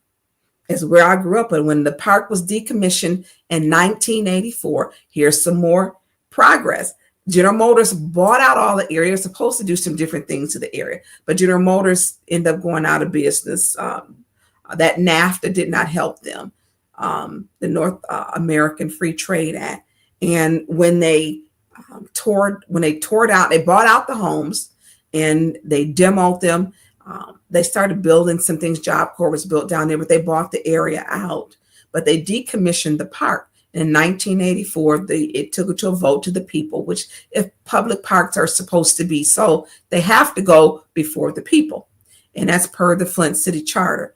It was overwhelming amount of people who supported it, because the area wasn't populated then. Even my dad had moved, because he had moved. He was like one of the last. He was protesting. I'm gonna stay. I'm not gonna leave. This is my house. Daddy, you in a whole 2-story flat, sir. And he had been there, and he held out, and he worked at General Motors, and he stayed there. When he left, before he left, when the park was decommissioned, he took the sign. The sign was given to him. They took the sign down. I think he had to buy it from the city. And he took the street sign, North and Baker, and then also Oak Park. And so when we started going through the everything that was going to happen with the selling of Oak of decommissioning and turning into a parking lot, Big John and Sherry were showing up, and they showed up every time. And I went and talked with them. And it was funny because they live on the other side of the park, and we had the reunion this year. They was like, man, I heard your daughters grew up, because we were a close-knit neighborhood. And so saving that park, or a portion, we didn't need the whole park. It used to be Tent City originally, when it was in 1909. It was Tent City, where people lived there because we had a housing shortage. Now we burning up houses. Well, now they are burning up houses and demolishing homes. But there was a shortage, and people lived in that park, and it was called Tent City. And so the park, we worked it out. Can we put up the Ashley Capitol? Let me see. I've got that one. And it's just the steel. So Ashley Capitol revitalization. Let me see. Y'all look, click like and share also. And then if you can donate to Cash App, Jay Eaton is at the bottom of the sign. Please kindly donate to Cash App, Jay Eaton Media. And it's up there because I cannot do, and this is a lot of work to make sure that we have got everything that is correct. And today is kind of going through like a history thing. So it's kind of going through like a history thing. So, and if you can donate, it would be greatly appreciated. It's also down at the bottom of the cross. So it's $ J Eaton Media, J Eaton Media. So Ashley Capitol leads revitalization of Flint's Oak Park. Thank you. And so with this, there was a lot of they weren't going to get anything. They were told it's going to be a parking lot. There's nothing you can do. And in that meeting was Liddell Lewis. She was there. Was Judy there? I know Juantez Davis was there. Bishop Bernardale Jefferson was there. You had Big John, Sherry. I think was Candace there. And they had said in there, there's nothing you can do. They had 5 votes. They told them there was nothing you can do. So what is the citizens? what the citizens want for Oak Park is nothing compared to what they lost in that Ashley Capital idea. Well, Dr. Pedroni, and I guess maybe for me, I differ with that because I look at when we move in Flint forward, and some things we can't stop. So the park was 8 acres. This was Oak Park. And so this is after the demo. They took all the buildings down. So this was Oak Park where its footprint was. And the park it was not maintained. It would be cut by Keep Genesee County Beautiful, but it was not maintained really since it was decommissioned in the 80s. And so Flint had since the 80s 4 emergency managers, and mostly a lot of our things were sold off. So this is the prior. This is an aerial view. You can see down at the bottom where now Lear Corporation is, and I believe that was where the Buick administration, which is a gorgeous building before. And this is where the park, they said, we're going to make it a parking lot. But the brothers and sisters of Oak Park were fighting to say, hey, we need to keep, that park. We need the park. We still have an event that is there every year. And so one of the problems is they went along, they needed a portion of that for the parking lot. Ashley Capital was saying, hey, it's going to be a park. We got 5 votes. The mayor and them said, hey, they got 5 votes. Liddell said, hey, we got 5 votes. And they had 5 votes. But then there was God. And them votes, it became such a hot topic because we started assimilating. We started organizing. I don't even know if I ever told this part. So we were meeting on the weekends at City Hall in the conference room. Let's bring some of the young people in. I had them bring the young people in. Let's update their Facebook. Let's plan some protests. Let's make sure we're doing press releases. We have got to be heard. And when you start organizing, assimilating, and working together, things change. And this was on Saturdays, meeting. Because at this point, they thought it was going to be just a parking lot. And it was. All of that was going to be gone. So the size of the second building that they needed, which they did need a portion of it, they were like, we got 5 votes. But it becomes so aware in people's eyes by speaking up and telling them what you want. It changed things. And so, and Mickey, I'm going to call your name on this one because I'm going to call your name. So I had told Mickey, I said, look, if you wanted to meet with, want them to come on, let them know because people will pay to come on your show. And he was like, nope, I don't want to do it. It was my show. 810 News Media Group is his platform now. And he didn't want anything to do with it. I've never taken a dime from them, not ever. But to support the network, if you're coming on, then that would have went to them. I never took any money from anything. So when I said we are protesting, absolutely. I said that. And so when I'm saying that, we did not need the entire park anymore. There are 0 homes in and around there as you see that. It's just not. Flint has got parks in every single neighborhood. If you're not from Flint, you have an elementary school and you have a park in every single neighborhood. That is how Flint was designed, period. And so no one lives over there. So they did need the size of the park.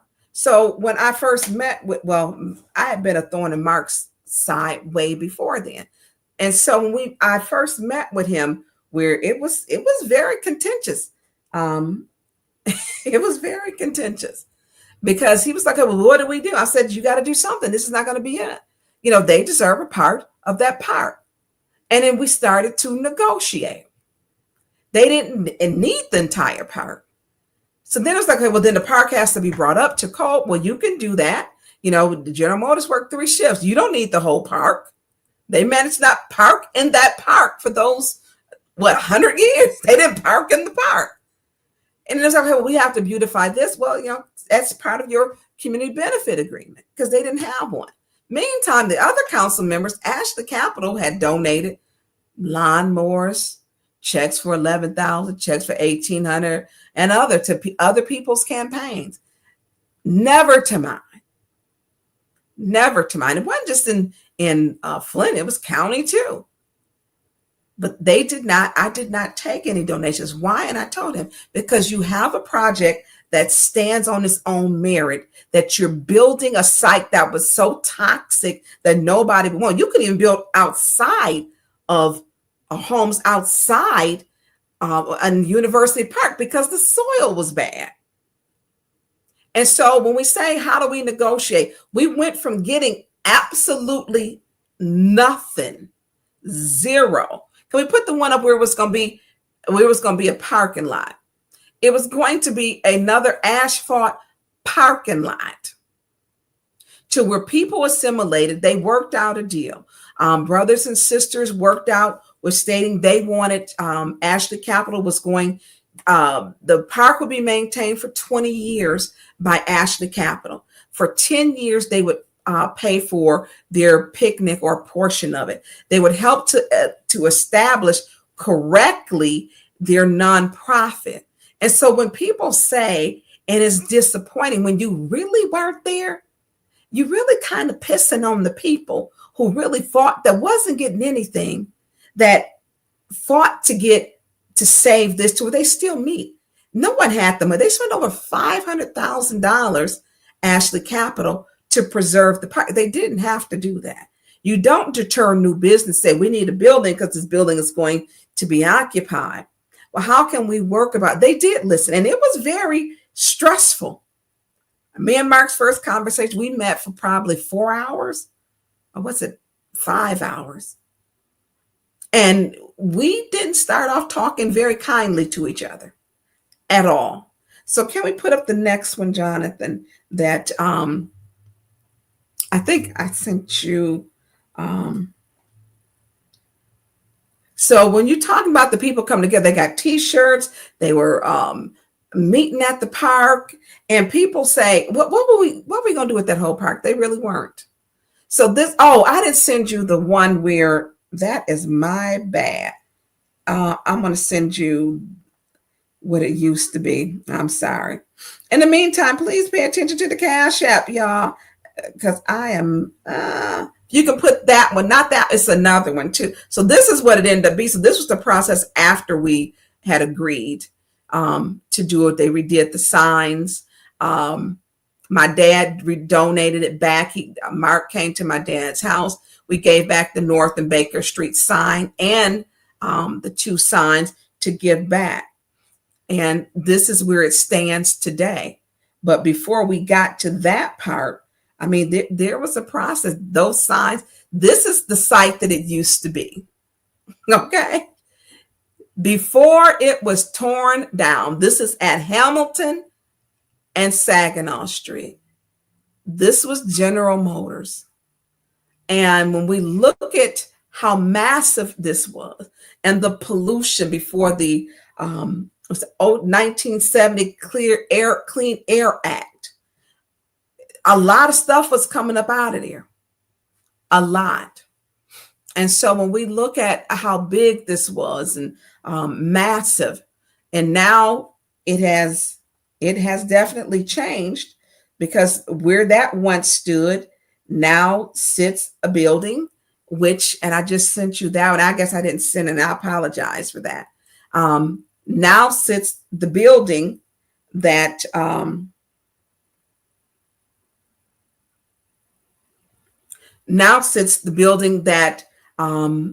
is fully occupied. And so they're building all the way down to Stewart Street. And so they called it Buick City because at that end, they began the process. By the time it came out the very end of the line, then you had a whole car built. They were pouring metal, making frames, making the doors. They had glass, paint, window. They did everything. By the time that car rolled off that assembly line, you had a complete vehicle that was ready to go. So that's what was there. This is what's there before. As you see, that's the area with the park. So when they went to do the other building, and then they had to change some sewage, some underground, some of the utilities, which was a lot of work, because we're talking over 100 years old. And some of those, they had collapsed. There were issues that they had to fix. And so it was going to be a parking lot. It was going to be one big parking lot. And so the parking lot was going to stretch all the way down, as you can see. So you can see where that building is, where they said, hey, how it goes across, we need to put up the second building, and it ended up working the deal. Because before they was like, no, it's just going to be a parking lot. We ain't not thinking about no Oak Park Brothers and Sisters of Flint. But when people begin to organize and assimilate, you tell them what you want, they work out a deal. And people need to stop saying like they got to kick back. Big John has stage 4 cancer. That man wanted to see that the park was taken care of before he left this earth. So people have got to be careful what you're saying when somebody fighting for something who has been doing the work. Just to be able to see that the park is there and it's going to be there for decades to come, that they figured out a plan. They went from a no to let's work it, let's save it, because he has stage 4 cancer. So he was coming down there sick. He was meeting with them when he was in his hospital bed.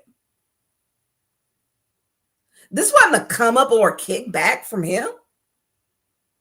Just not.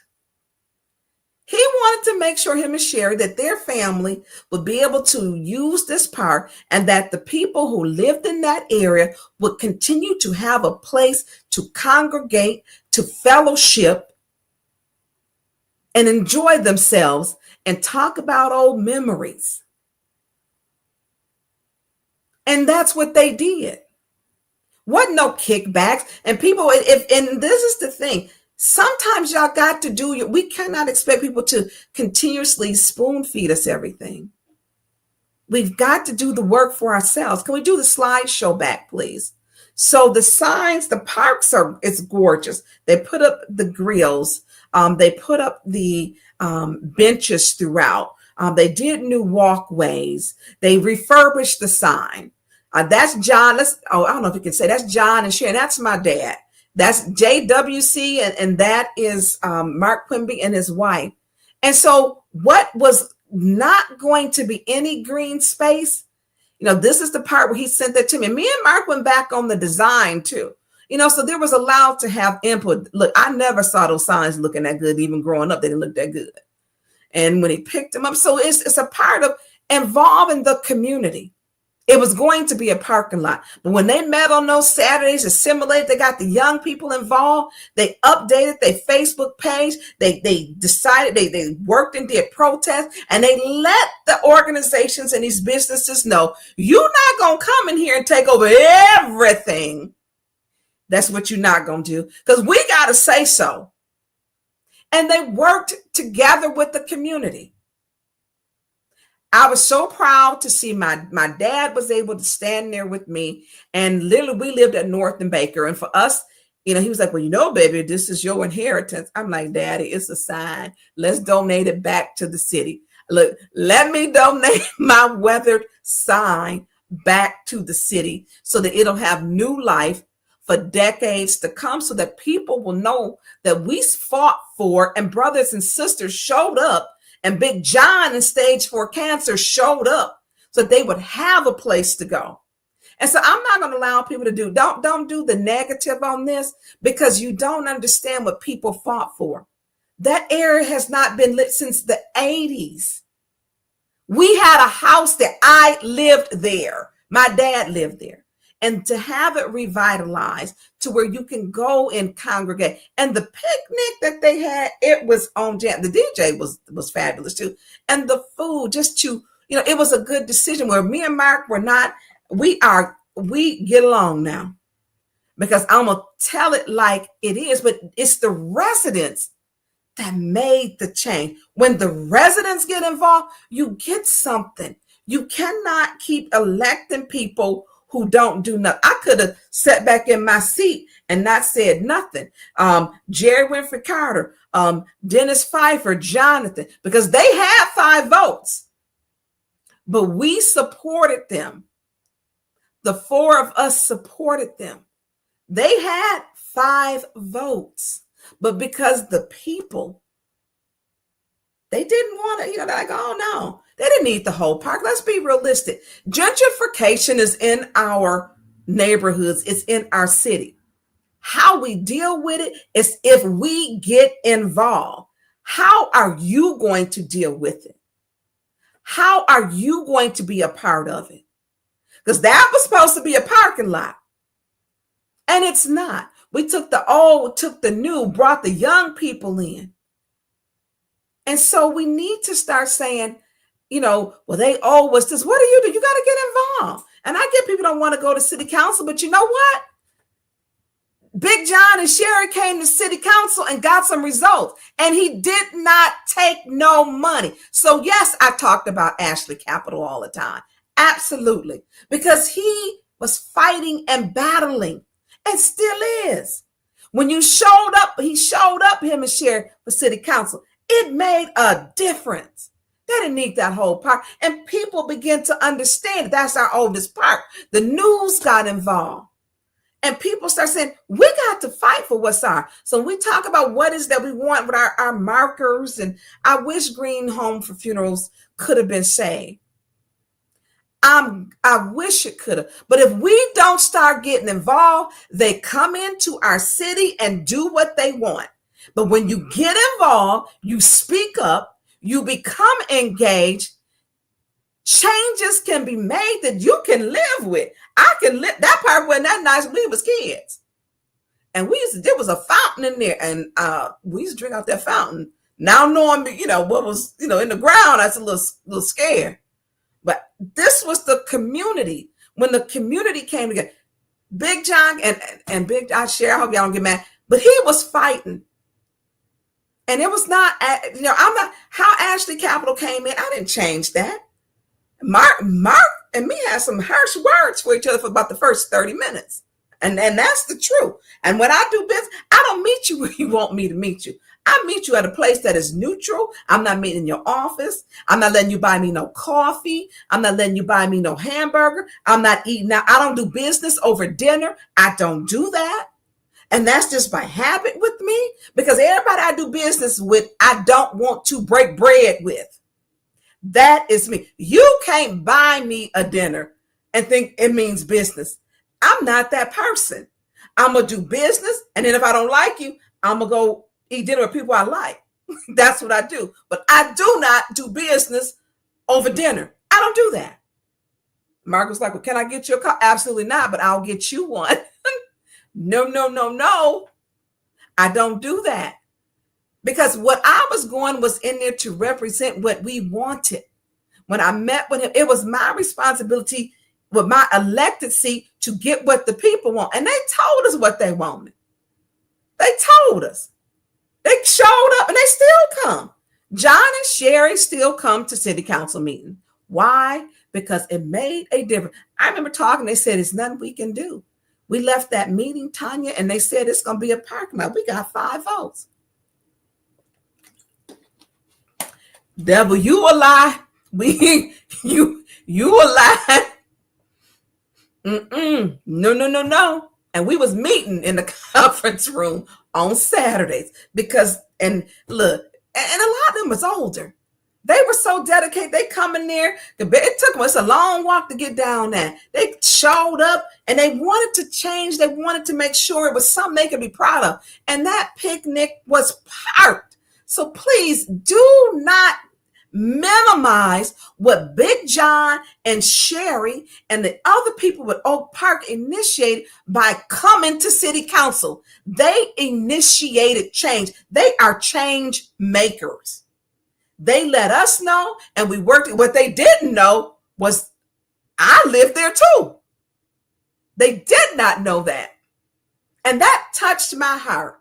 And to see my dad touched my heart. I wasn't going to go to the, and I'm going to put it out there, because Mayor Rotten Sheldon Neely did not want me to speak at it. And so we were going back and forth. The press conferences had been canceled. Then he was like, well, I'm not having to go to the press conference. I don't want Tanya. It was right after the election. I don't want Tanya Burns to speak. So I did not speak at the press conference because Sheldon Neely did not want me to speak there. But I went there because my dad had been the caretaker of that sign and had the love for that park, as we did with the Fond Memories. And so when we went to stand there, like, you standing next to the mayor? To hell I would, because no, absolutely not. He is divisive. He's destructive of this community. He is not bringing this community together. He's not. And so I stood on the other. I'm like, no, I'm going to stand over here because I was there for my father who was the caretaker. You give back. You have to give back to this city. And Big John and Sherry still show up. He didn't get no kickbacks. That man been fighting in the hospital for his life. Yes, I see it. Support Ashley Capel in the park. Absolutely, I did. Because it's a beautiful park that anybody can go to. And the community did that by coming together, being change makers. So, Mickey, I still love you. You're going to break our treaty. Let it be on the facts. But look, I still love you, Mickey.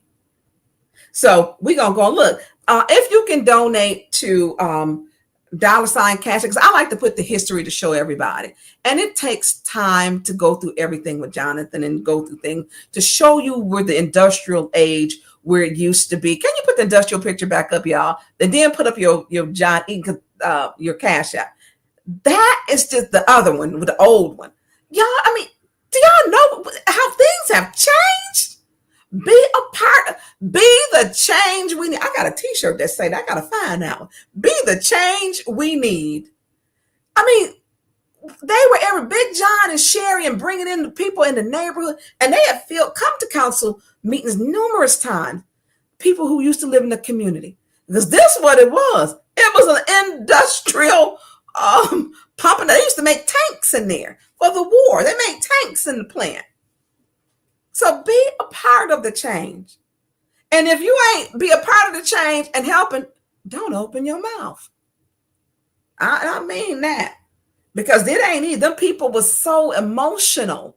Sitting in there on a weekend, they coming in, meeting at City Hall, trying to figure out what to do. You know, how can we make changes? And it wasn't, it was prayer. It was leaning to the Lord. Leaning. And when we didn't even have understanding and trusting. And Ashley Capel came through, but Mark cool with me now. I don't know you writing no more checks now. You better be careful with that. And when we build good partnerships, it's something, it was a win for the community. But that Mayor Sheldon Neely, woo, he a piece of work. You done kicked out babies.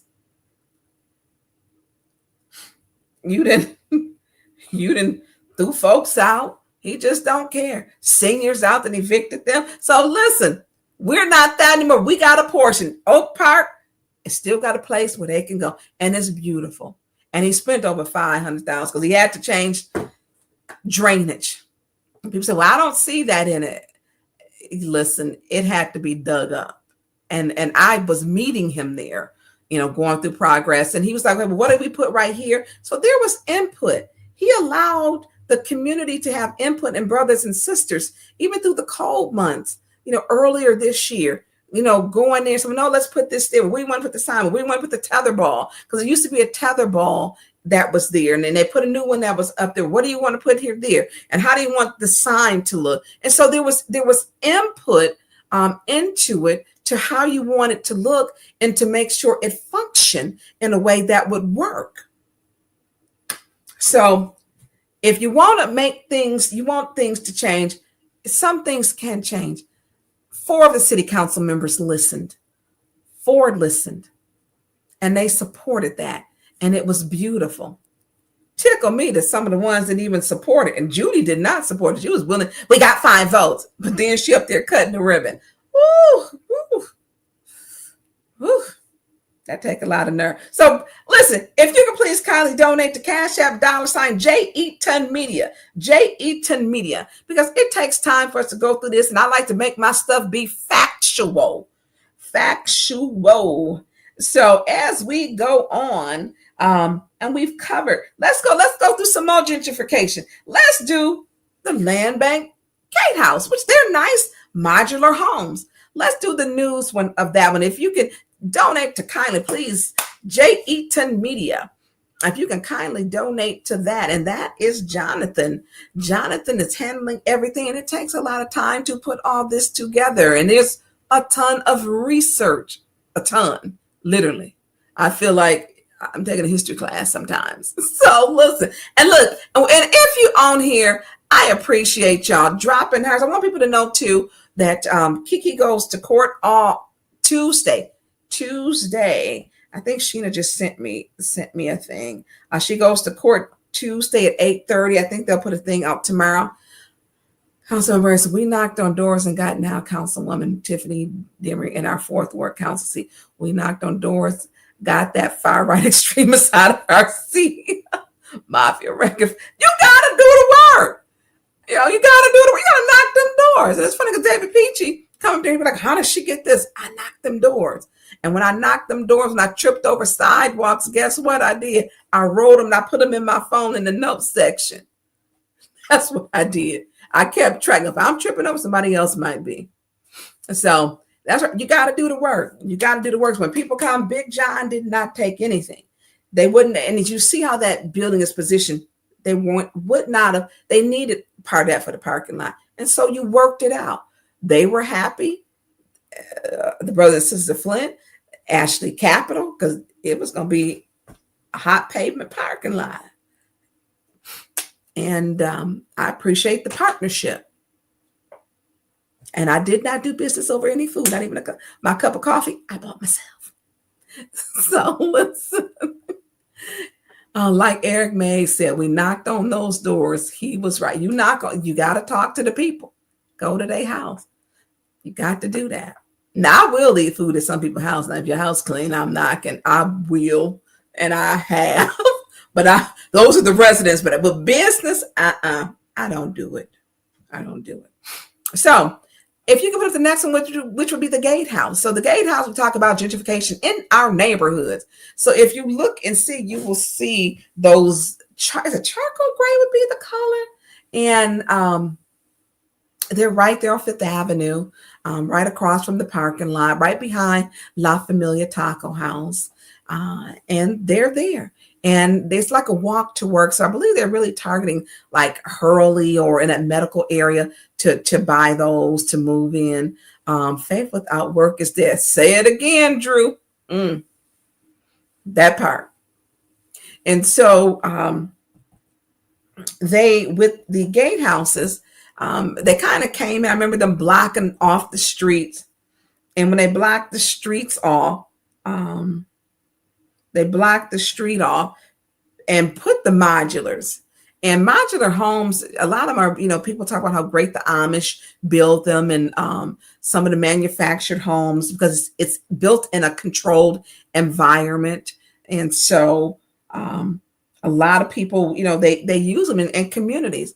There was a community right off of River Road, off of Beecher Road, back there, where those are some manufactured homes. When you go down there, just past those apartments to the right, all the way down, a lot of those are manufactured homes, and down and around the corner. They're modular homes. And so they've come a long way with modular homes, as opposed to I live in a single wide and a double wide. These are not the same. They are not the same at all. And so when we look at that, they put them there. This was a project where they're looking for like a walk to work program, which is I think what they're looking to do. And with the walk to work program, I just sent it to you, Jonathan. People at Hurley can, come home. I think they pitched like eating at lunch, that you could do that. And so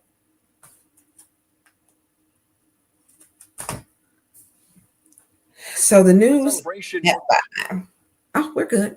The grand opening of the Gatehouse, offering more housing opportunities for the city of Flint. TV5's Zaino Mayer tells us the developer behind this project isn't stopping here. Whether you're single or a family, a 20-something or a senior, this condo community is opening up the opportunity to own a home. Back in the 70s, there were actually housing here, and then through arson, demolition, we actually ended up with almost a contiguous block of nothing. From dirt to a front door, the Genesee County Land Bank cutting the ribbon on the Gatehouse, Flint's first mixed-income condominium development. What you see before you is revitalization. We want to make sure that the people that live in Flint have an opportunity to continue to stay here and have a path toward home ownership. Nestled on 5th Avenue between Mason and Garland, there are 16 two-story modular homes with 2- and 3-bedroom floor plans. Early Hospital was 1 block away, and this made really perfect sense that we could have walk-to-work housing where anyone from doctors, nurses, lab technicians, even janitorial. There's a big spectrum of people who work at our healthcare institutions, and we need to find housing close to them. And how great would it be that you're on your lunch break, you actually can walk home, take out your dog, make yourself a sandwich, and then go back to work. Michael Freeman is the executive director of the Genesee County Land Bank Authority. He says some of the units will go for market value, which is $209,000 to $229,000, while up to 12 are being offered at a reduced cost. Thanks to the employer-assisted housing program, 4 of the homes will be reserved for households earning at or below 60% of the area median income and go for $109,000 to $129,000. You look at what teachers make and firefighters and police officers, you know, they're not making huge salaries to begin with, but where are they going to live? Do we make them live outside the communities that they work in? Or do we create that opportunity here locally? As people start to move into the Gatehouse, the Land Bank is moving into its next project, the Flint Future Homes Program, which Freeman says is an effort to blend rehabilitation and new housing, revitalizing neighborhoods and making home ownership more attainable in Flint. While the Land Bank is known for deleting, we need to start putting back. The Land Bank hopes to start selling the first condos later this month. Reporting in Flint, Zaino Mayer, WNEM TV5. My name is Jack Haney. I'm the CEO at Patriot Gold Group. I'm here with Dan from ILS. He's here with Dan. So listen, so one of the keywords you heard, arson. They have burnt some of them buildings down. But they're beautiful. They're modular homes. The one that they showed was decorated, fully staged, and it looked very nice. It was gorgeous. And so they stayed there, be with 209 to 220, and there'll be some assistance. And so when we look at this, gentrification is here, people. Who are they targeting? Americans are living older now. I think the average age is it's 78 for, depending on your demographic. Between 72 and 78. So Americans are living longer. But if you retired 40 years ago, some of these prices kind of steep for you. They're going to be kind of steep. So gentrification is here. Our neighborhoods are changing, and they're changing in every neighborhood. They are. They just are. That was behind his Carriage Town Ministries. And then they had the La Familia Taco. And you're right, like a block away, you got Genesee County Community Mental Health. And then you have Hurley Hospital. And so you can see who they're targeting. So 16 of those modular homes are there. Right at the corner where there was once housing that was torn down, that was dilapidated, and some were burned down. So we see how where this is going, you know. And so I want people get shocked. And it was, like I said, to see green. It'll always be green home for funeral. They built the building. It was sad to see that go. That was sad. So if you can donate to J. Eaton Cash App, if you can donate to that, because we got a couple things that, like I said, we are still going on. Please kindly donate to Cash App, J. Eaton Media. J. Eaton Media. And I know this is like a history lesson, y'all. I'm sorry, but y'all know how I do. I'm sorry that it's like a history lesson, but I want to show people, because this is why people get bonded to Flint. Because people who are here, who are Flintstones, when they say you're resilient, we went through a lot of phases with things. And we're seeing, I wish I could find that one building, the old Buick building. It was white and it was their administration building. So you can look, if you want to donate, it's still, listen, it's down at the bottom of the scroll. I thought you were going to lead up while I was talking, no, but I didn't make myself clear. But I need to find that because that building was gorgeous. I think they had talked about before moving City Hall over to that building. Because City Hall, y'all seen the pictures I showed you, the fire department. Y'all seen them. So I do want to say that part. So we are going to go on to listen. Marjorie Taylor Greene. Don't y'all, we're going to skip on to some other politics. Listen, I got to call to the mayor's office. Don't y'all let her fool y'all. Oh, she has changed. Not enough. All that have it. Don't y'all, I'm resigning. Now she's beefing with President Trump. Listen, with AOC, Alexandria Cortez, who said, Congresswoman, who was saying she just wanted to be in this, she wants to run for the Senate, and she's saying all this other thing. She's went on The View, but she's still saying, I supported him. But we got to look at how much havoc did she cause? How much havoc did she cause? Would like to say humbly, I'm sorry for. Yeah, you go ahead. Let's play the toxic politics. I don't give a shit about what Marjorie Taylor Greene has to say right now. And I think that what is happening with the media and how they're responding to Marjorie Taylor King, as you would say, just shows how ridiculous a lot of us are.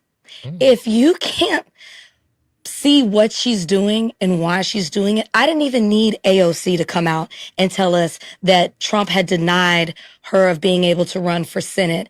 And first off, let me point out two things. When she went on The View, hated her appearance going on The View. When she went on The View, she said, everybody keeps saying Marjorie Taylor Greene has changed. And she said, oh, nothing has changed about me. Nobody's talking about that. Two, she said she still agrees with the Trump administration and Trump's policies. Three, she says that she has the most conservative voting record in Congress, and she's very proud of that. Y'all aren't listening to what she's saying. So I'm not rating her apology because there isn't one. I really could give two shits about Marjorie Taylor Greene. She wants to get on here and say, we all need to come together and end all the toxic and dangerous rhetoric. Somebody should be saying, and what specifically are you apologizing to?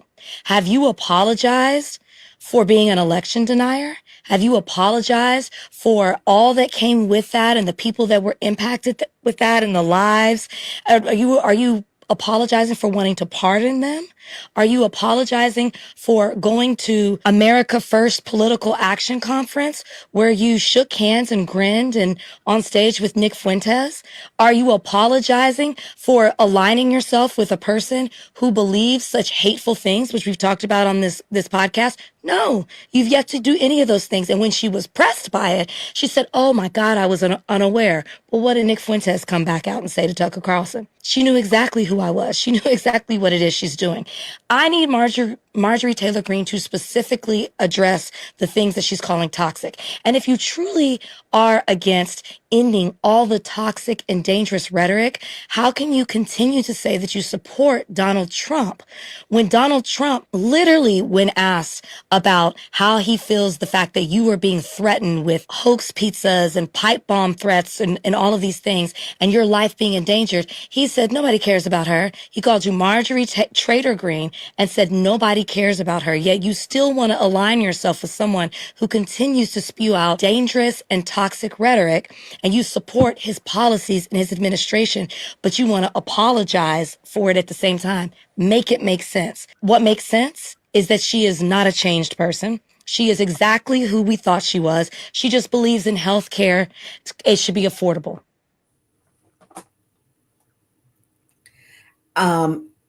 What she said. I'm sorry. Don't y'all let these people fool you. They will come in here and tell you anything.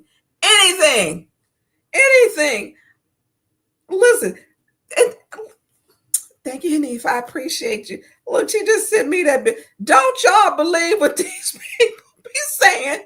You got to be careful because some of these people do not care. I don't think that woman is sorry. she likes power too much. I just don't believe it. I just do not believe it at all. And for her to say that, it's just sad. It is sad. Oh, look, they just sent me the. I'm gonna y'all think you need my. Oh, she sent the building. Now I got to figure out how to pull it up, and I don't know if you'll be able to do it, Jonathan. How it's coming through, but I'm gonna send it to you. So you got to be careful. And my thing is, she was saying, oh, well, her kids can't get health care coverage. When you support people like that who don't even understand or don't care because they're in a place that SNAP benefits were cut off. Their health care, some people's is beyond triple. It's not affordable. It's they're just winging it. When we talk about the big beautiful bill, nurses are not professionals anymore. When we talk about they want to take away household voting, if you marry, you got to vote the way your husband votes. It's some of just the crazy stuff. They're taking away the rights of women, the Voting Rights Act. They're changing and throwing us back. And so you got to be careful with what he's doing. But when he got, he pimped them people out to get that airplane. He's sitting up there telling everybody what they shouldn't do, and then he's doing other stuff. You got to be careful who you listen to. And when they thought it was all cute saying all that outlandish stuff, she didn't stop him then. You didn't know better then? She knew better. She didn't care. Another person who calls people obstructionists and treasonous acts, Mayor Sheldon Neely. He called us obstructionists and with treasonous acts. No, you threw out the seniors of the senior center. You put them out. We didn't do that at the House of Esther. We did not do that. You did that. There you go. Hanifa, thank you. So this was the building. They tore this down, y'all. Is there any way to make that bigger? Or no? This is what probably should have been City Hall. Because this building had all kind of underground stuff and they tore the building down. I don't know why they tore that one down. I'm sorry. I'm done with Marjorie Taylor Greene because we're going to go on to Stacey Abrams. But leave this up. This is the building, which was the Buick administration building or like their headquarters. And it was beautiful. Beautiful. So we look at things. So look, just watching and look. Y'all be coming through. Y'all be coming through. And this was the building. And they tore it down. It was a beautiful building. Look, and we need that building. I bet the Flint police wish they could move over there. And it was well maintained. It was well maintained. And they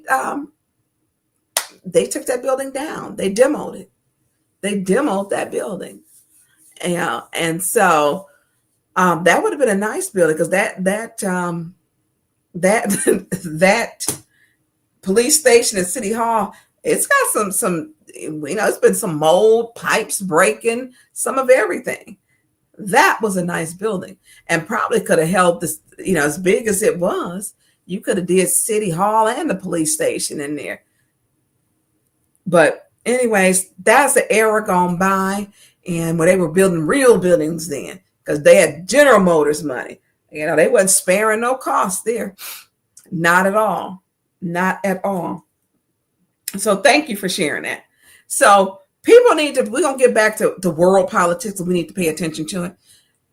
When we look at the people who are really struggling and the Epstein files, I don't protect pedophiles, criminal sexual deviant predators, people who are accused and found to owe, I think Trump owes the lady, whether he's trying to appeal that or whatever. He doesn't want to pay the $5 million to the lady, I guess, for improperly touching her.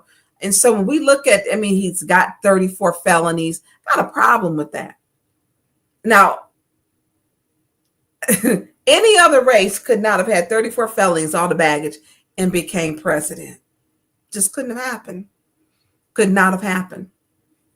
could not have happened at all. So Stacey Abrams said there's 10-step process to becoming an aristocrats or autocrat society.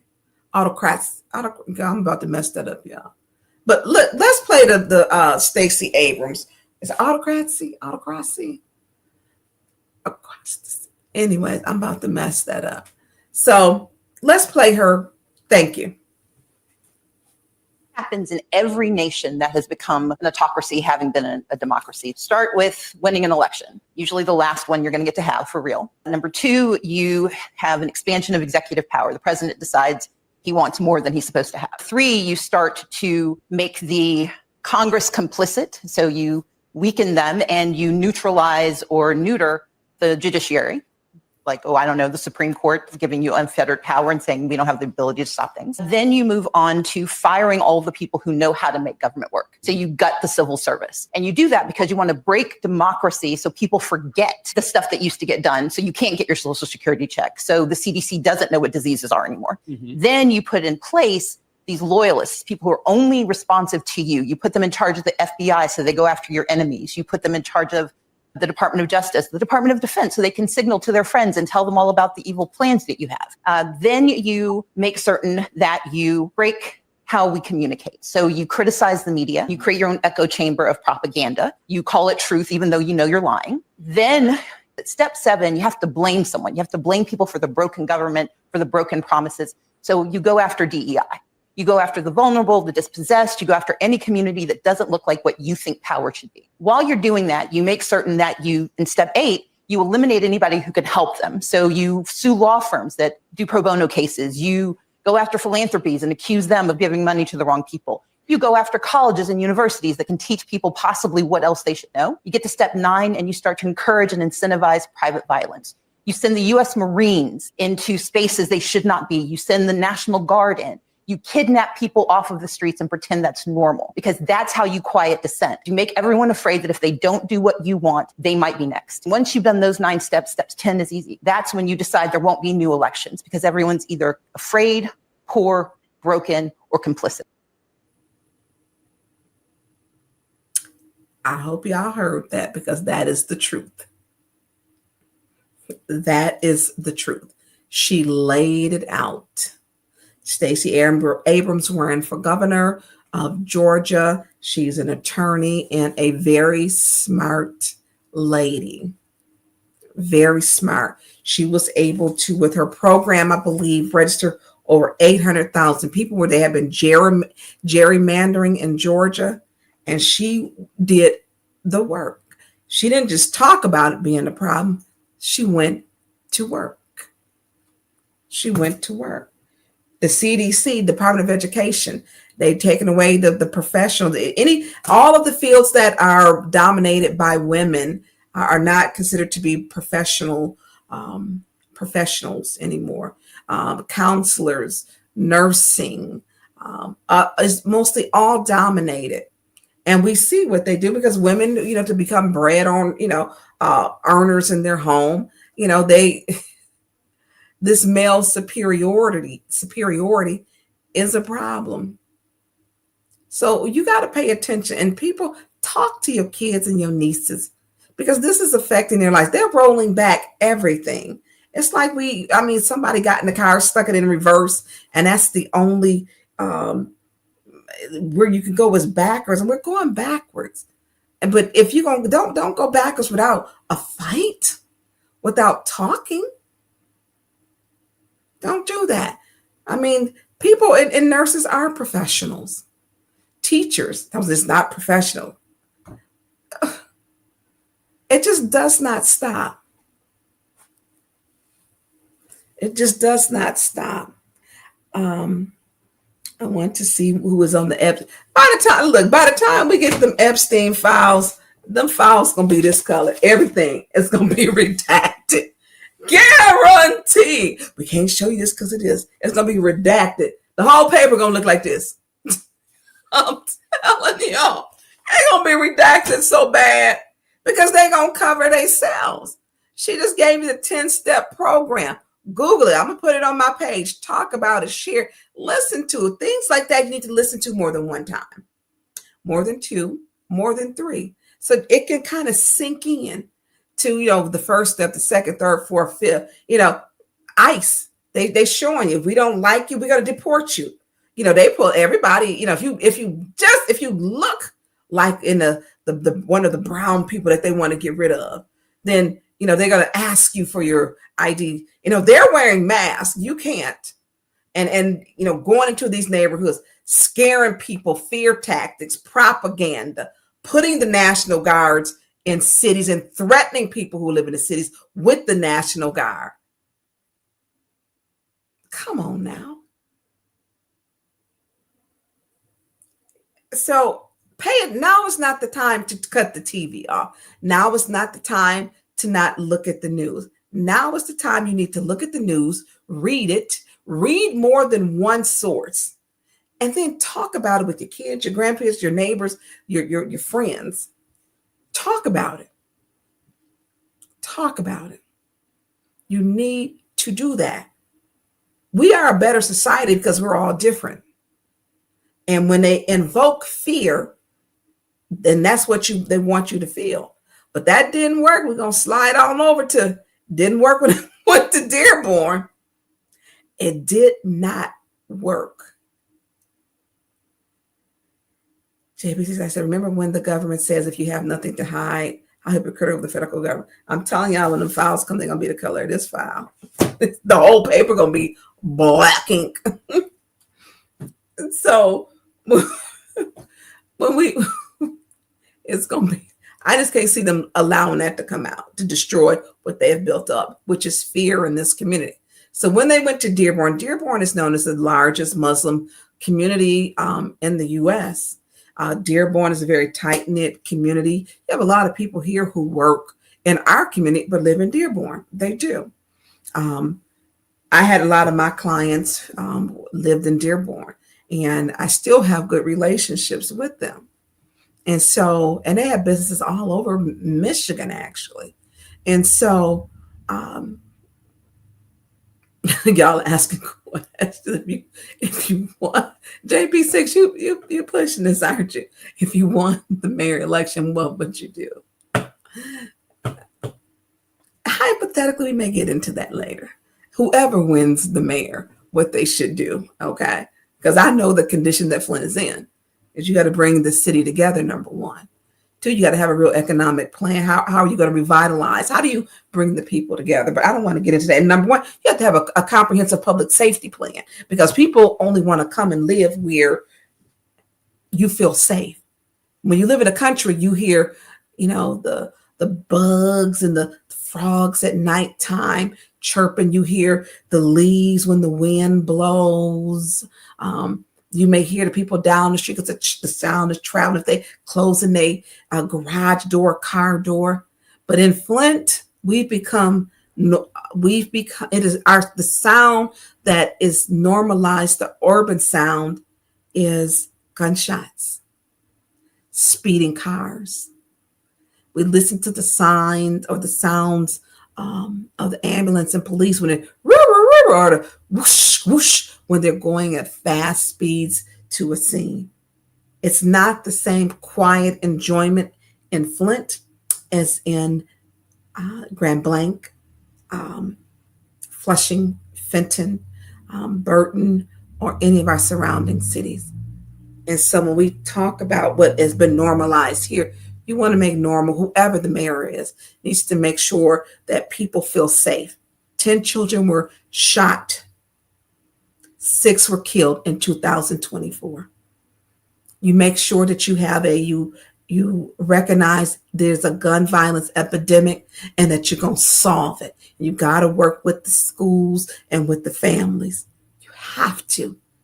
You have to. We have a state rep and a mayor, and we have a gun violence epidemic, and they have not spoken about those 10 children being shot in their city.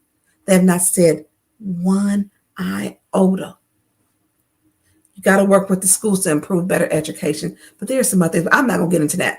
But there's a lot that has to go into it. And because we can't get nobody to stay working for it, you got to rebuild City Hall. The talent has left. You got to rebuild. We don't even have a DPW. Most people will not work for Mayor Neely. They won't work for him. And so we've got work that we've got to do. And whatever position that I run for, there's still work to be done. But it takes all of us. When we work together, we get results. We get results. But you got to first make people feel safe in their homes. That's part. And we can walk and chew bubble gum and do multiple things, but you got to get some talent back in there. You have to. Our water is not, we do not know. I listened to them talk about that I'm going to change that Badger system. That's a $9.2 million system, which is paid for by wind funds. And they want to replace it. It's the Cadillac of the systems because we don't have a DPW and somebody who knows how to use the dang on system. We need qualified, talented people. And so there's work to do. And anybody who ever run, don't think you walk in here, it's a cakewalk, because we about probably that close with all these lawsuits from going bankrupt. So, and that's fact. So, in my opinion, let me state that, in my opinion, because we got a lot of lawsuits that are out there and frivolously spending money. But what we do know is they took care of each other and they did not take care of the people. And one of the things is you got to make sure that the money reaches beyond and development reaches the people. It doesn't move beyond. It has to be tangible for the people. Something that you can see has to be tangible for the people. It has to reach further out into the neighborhoods to the people. You got to bring in the people. Flint has about less than 25% of the people in Flint vote. And if someone can excite the base to vote, then they're going to win. But you got to excite the people. You got to excite them, that they got to believe that when you say you're going to do something, that you're going to do it, that when you're going to work with us, you're going to work with us. And people don't trust elected officials or politicians. They don't trust them. And they got a good reason. They got a good reason not to trust them. And so if someone can ignite that other 75% to vote of the residents, it's going to be a game changer for Flint. But these residents are like, hey, we done been through, it's like we don't like, they promise one thing and they don't do it. We call them, they don't answer. Only time we see them is when they send us something in the mail and ask us to vote.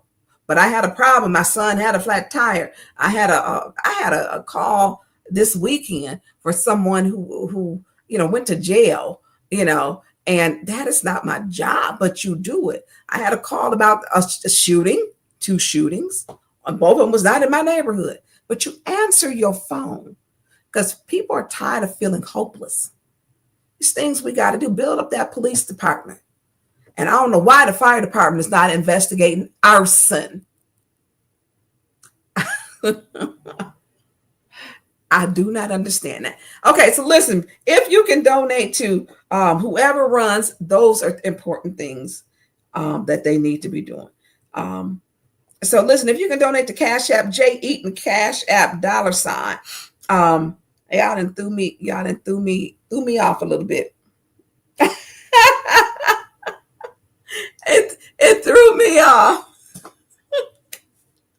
And so I do want, if you please kindly donate to Cash App, $ J Eaton Media.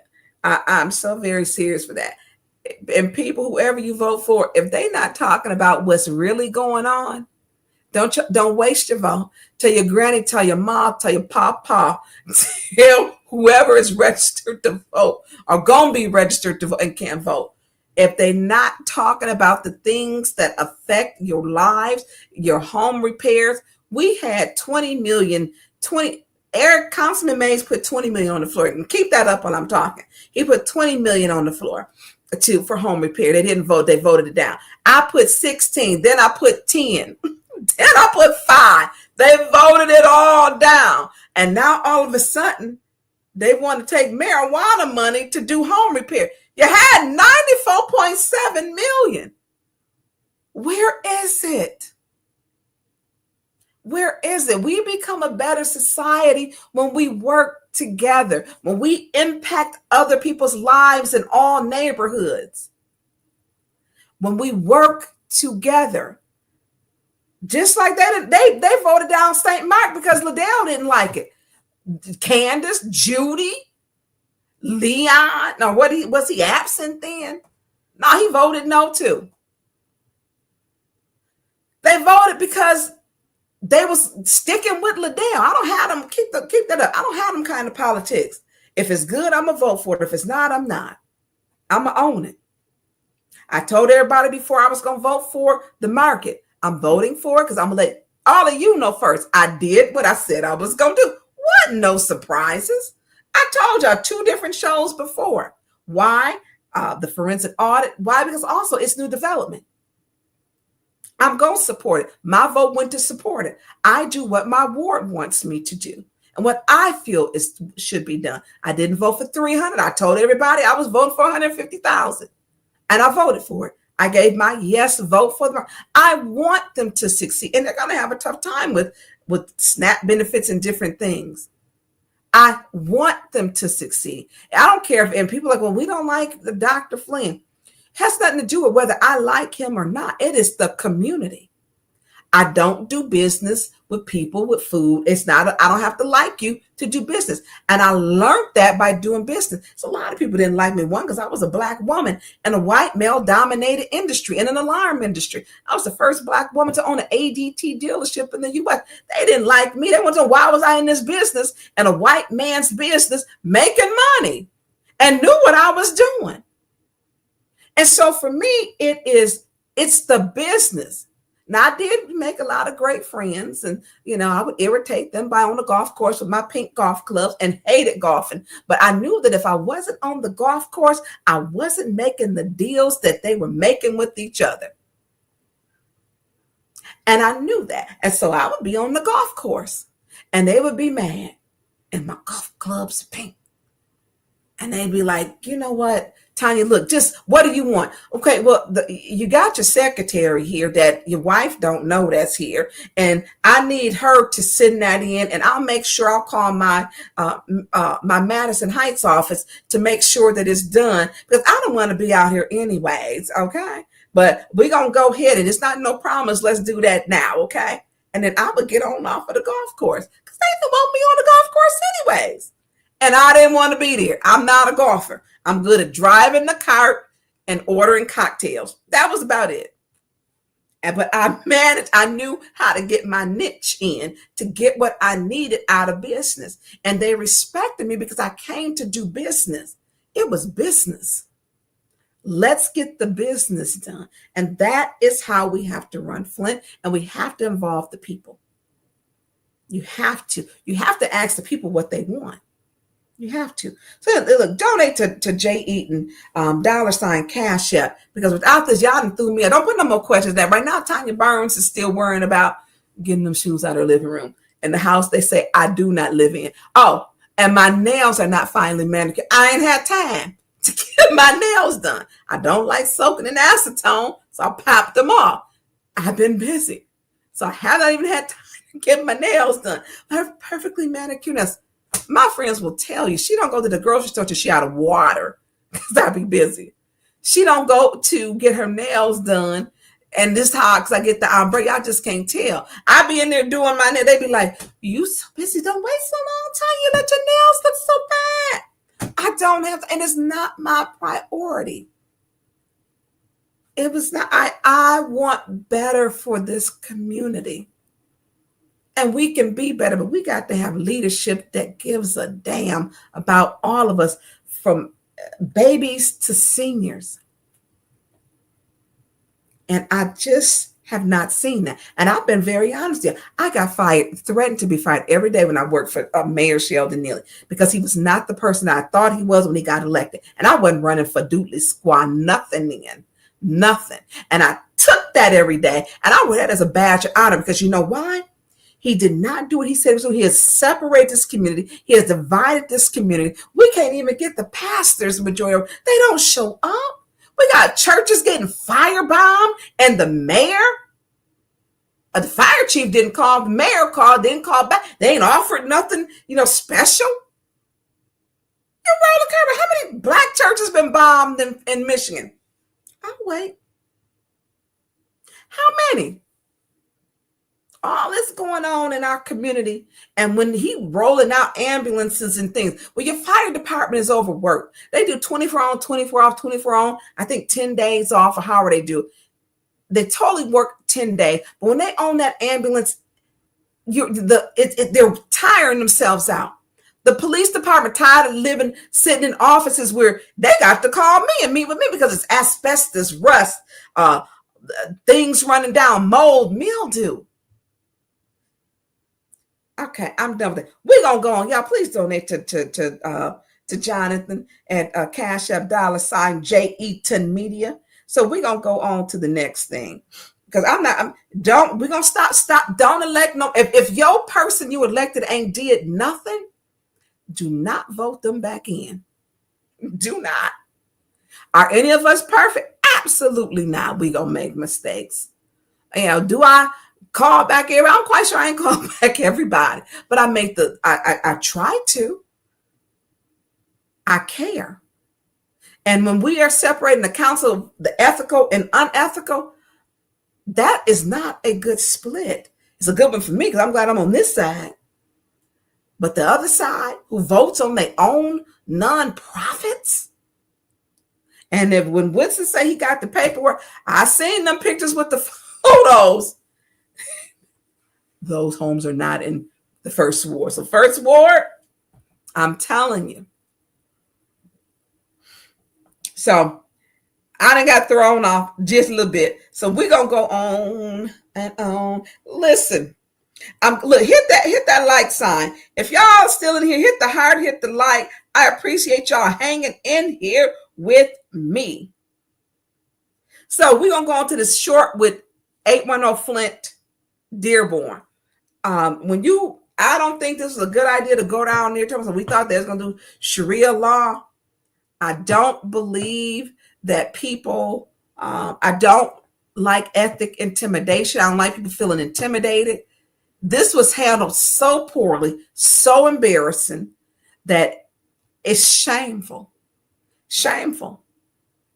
So we can put that 810 Flint one. I think I sent that one to you also. And thank you to Xavier with 810 Flint doing it. He watches these meetings and he formulates them what he thinks is the highlights. And he keeps a video library for the people. And it makes it easy for when you go back. Thank you. I'm ready.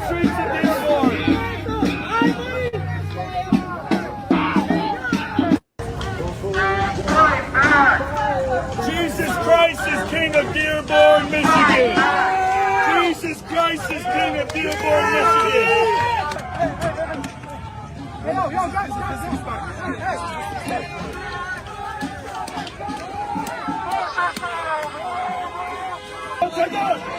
Islamification of America ends today. Our country is worth fighting for. Europe is worth fighting for. White Western civilization is worth dying for. Our country is this close. We have Zoran Mandami. We have Muslims taking over every major city. They're outbreeding our women 4-1. Can you believe that?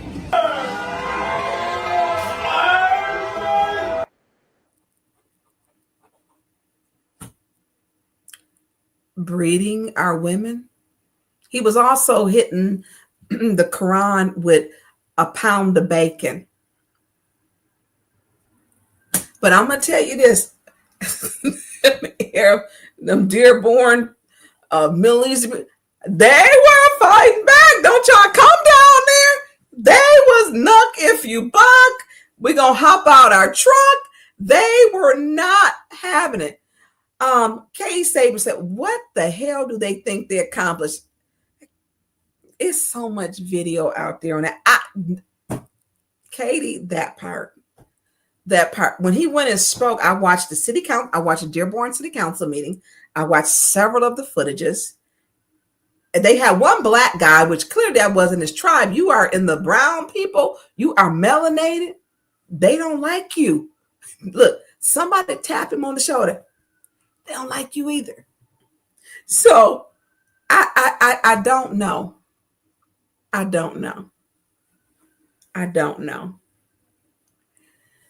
I don't know. Yeah, that was just bad. It was just bad. So we're gonna listen to the and I'll be calling people being facetious saying genius, but he's a racist. We're gonna let him speak. If you can put the one up where it was after dark Flint, and I don't know where AK called. They said something happened to his page, and he was working on it. So I don't know. If you can put up the one with Flint after dark, I think Jason, and I know Jason is very controversial. Where Jason goes, stuff happens. Oh, not that one. No, we went to that one next week, y'all. When it was throwing out Hasselbrink, okay. But let's put up. I'm sorry if you got that one. If you can let me know if you did not get that one. I thought I sent that one.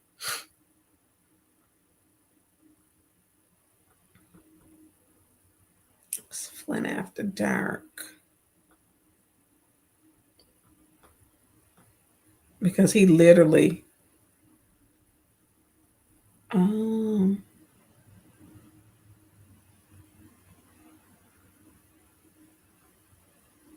is this the one?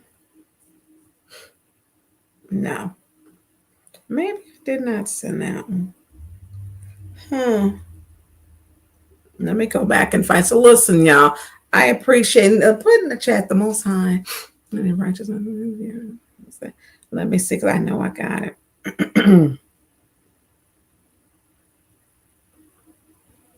I just have to locate it.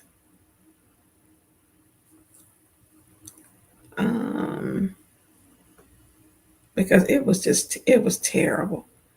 That's where he spoke, and I don't know what he thought he was accomplishing. I really don't. I really and truly don't. But to hear him speak, and it was like it was threatening the people. You know, he said how great he was, and which was cute.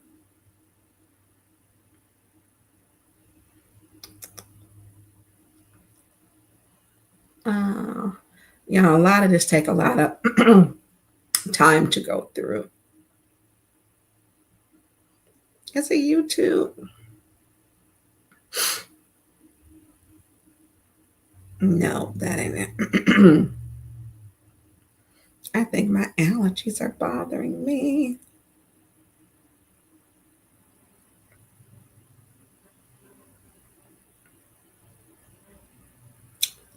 Y'all hit that like button while you're there. Because I really wanted to show this one. Because when he was, here it goes. Okay. I sent it. So when he was talking, they sat in the front row, and that is an intimidation tactic. Sit in the front row. Katie said, did you find out what house that the city of Flint wants to fund for the $106,000? No, they will not tell us in that program. They will not. And if you are just joining, thank you for joining. Hit that like button as you come. They have not told us. And so they were there. And so this next video is Flint After Dark. And I know he may be controversial. He went there. I think he was with the guy who was running, Anthony Hudson, and they went down there. So I sent you that video. And I was just, what am I seeing in America? What am I seeing? You know, that they walk through, carried crosses. The guy that you saw with the crosses and all of that he carried, and he was hitting the Bible with the pound of bacon, and then he wrote on Anthony Hudson's on his bus, and it just it's a mess. Okay, let's listen to this person. Look at this loser. He don't even have plates in his flap. He don't even know how to wear a vest, but he's all patriotic. Look at this loser. In 1900, the world was 30% white. Fast forward 125 years, we are down to 7%. The Islamification of Europe is particularly aimed at the destruction of white people. The Islamification of America is aiming to meet the same goal.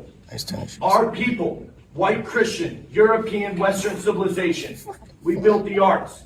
We built the Colosseum. We have ran the world into the industrial age. And now, this people here, the Muslim community, is looking to drag us back. They're looking to oppress women, oppress homosexuals. They're looking to destroy everything that makes America great.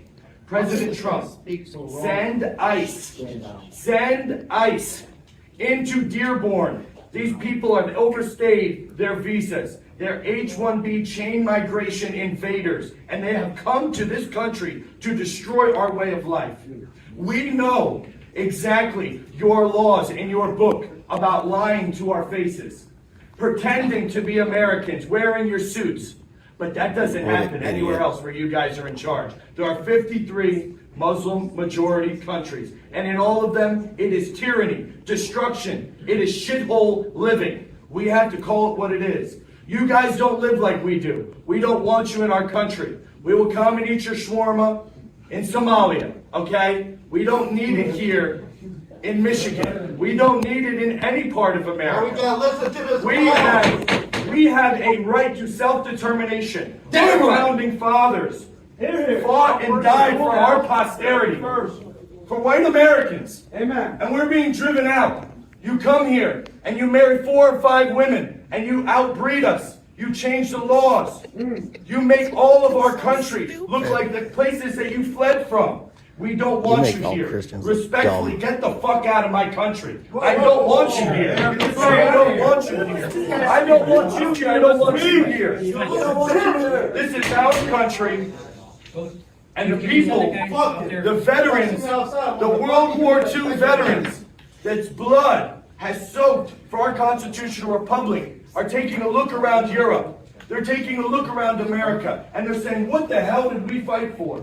We have been taken over without a single shot fired. You guys are outbreeding insidious parasites on the American way of life. You will never look like us. You will never eat like us. You won't build buildings like us. You are nothing. You can build nothing. Just like President Trump's great American friends have said. You guys are not us, and get the fuck out. America first. America only. God bless America. Jesus is king. Jesus is king. Jesus is king. Jesus is king. Jesus is king. That right there is trying to incite a riot. It's all they are is provocateurs. Little Soros provocateurs. They don't represent us. That's what it looks like when you're a racist, anti-American. Yep. That right, be a Christian. That right there is the problem with this country. That right there is this country's founded on free. So, yes, it is sickening. But here's the thing. We cannot pretend like that they're not here. We cannot pretend. They said he's from Florida. We cannot pretend like they're not organizing. We cannot pretend like he didn't have the right to have his voice because by the Open Meetings Act, he can go there and voice his opinion, that they had to sit there and listen to it. That happened.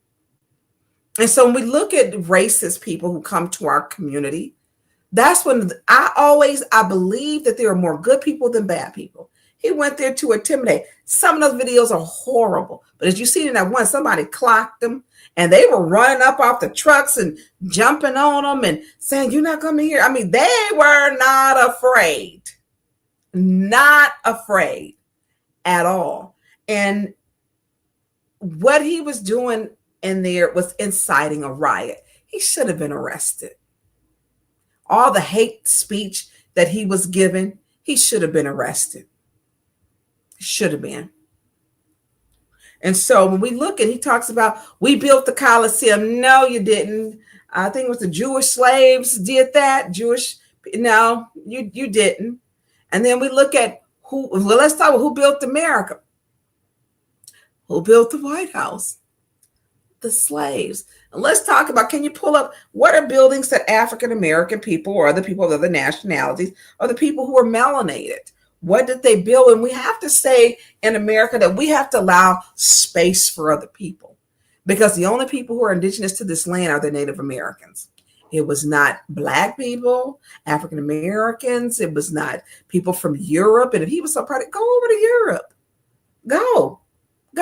But Europe got rid of their people. They're worse than sent them here to start a new life in those cold, harsh winters for a new life. So don't pretend like, And so when we talk about some of the, what have they built? We built America, which he claimed. And so we do know that. And it wasn't, you've had Chinese laborers who were skilled laborers who were enslaved also. And so we talk about what have Black people built? Well, let's start with the White House. The White House. Black people helped build numerous iconic buildings, including the White House, the U.S. Capitol, okay? And it was through enslaved labor.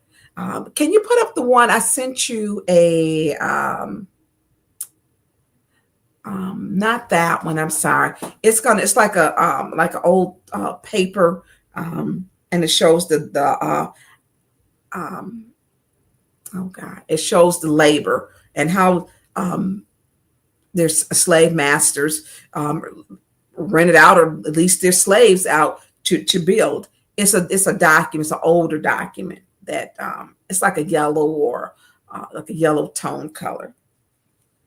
And so when we talk about thank you, and this is the archives.gov. See, they want to erase the history because they don't want it to be known. You got him up there just lying about who built and who that slaves didn't do it. Yes, they did. You go to the government and find this is a government document which shows you, and there's plenty of them. You just have to do your research. So Black people who helped build numerous iconic buildings, including the White House, the U.S. Capitol, through both enslaved and free labor. Later, Black architects like Paul R. Williams, Irvin Caswell, and Norma Sklarwick designed and helped design many structures, themed buildings such as the LAX, the Howard University. So when we talk at the Smithsonian Castle, plantation, Thomas Jefferson home has some skilled carpenters. His home was, what is the name of it now? His home, it was Monticello. Monticello was built by slaves. Yeah, and we can, Howard University. We can keep going on with the buildings, and Benjamin Banneker laid out the design for Washington, D.C. So thank you. Somebody put it in there. Thank you. And so when we talk about what we have as let's celebrate it. Let's celebrate each other's culture. The different things about us should be celebrated. That, how, and in the respect to each other's religion. Again, I don't have to like you to respect you. I can do my job with you, but I'm not taking you home with me necessarily. But what and how boring would it be? I love Middle Eastern food. Absolutely love it. I love Mexican food. I love Caribbean food. And so we talk about the different things that we enjoy. It takes so much energy to hate each other. To hate. And I don't like that. I don't like that. And so people of color have contributed. That guy, something is wrong with him. And we need to understand that hate mongers are alive and well and will make their way. They was in Dearborn, slapping the Quran with some bacon, wanted to set it on fire. And so when we talk about make a space for everybody, that was nothing but pure intimidation. Scare tactics didn't work. It didn't work. And so whoever never thought that was a good idea to go there. Miss Hudson, that was a terrible idea. And then to say that you were wrong afterwards, but just the thought to say you're going to go there and march and protest, you brought some trash with you. They may not have been in the bus with you, but they felt invited and they went and they sat on the front row. And that council and then their mayor had to sit there to listen. And they listened. And with them, that was inciting the riot. They should have been arrested. Should have been arrested. So, but they were not. You know, they just probably want to do your thing and then just go. But you had people who were actually saying, you know, we support, you know, people who live in Dearborn and other areas, like, just go home. Just go home. So, all right. I want to go over, we're going to thank you. And look, put up it in between before we go to the Flint water. We're going to talk about that and the samples. And we're going to talk about the resolution, which is not really completed yet. And so if you can donate to $ Cash App, J Eaton Media, J Eaton Media. If you can donate to that also, because I cannot do this without Jonathan. So we are, and it's down at the bottom of the crawl, y'all, too. And so when we talk about people have the collection of the, oh, did I send those to you? Let me make sure, because they should be, I think, City of Flint. And maybe I did not. Oh, I did. And I'll send it back down to the bottom. One. So that's the first one. City of Flint collects 163 samples to test the water. So people are still claiming that their water they feel is unsafe. Mr. Roy Fields has been coming in. He came in with the jet black filters on Brownell Street. And he does not live, I think he's in the 3400 block. And so initially it was not Liddell who asked for the for it to be tested. The city, they just haven't followed through. They just have not followed through. And she only wanted to get the 34 to 3600 block. And the amount that she wanted done was only 25 houses, because we know that there was areas and issues down in the 4000 block. If you go back and look at the video, Arthur Woodson's aunt and cousin both died with aggressive cancers. Across the street, there were two more people. And then there's another one slightly down, like, is it Myrtle or by Sunny Street, that died. And so that we were asking to take it down further. So when this one happened, this is an old one. There were some samples that weren't collected. So I do firmly believe that Mayor Sheldon Neely was elected to make and put in place to make the water crisis go away.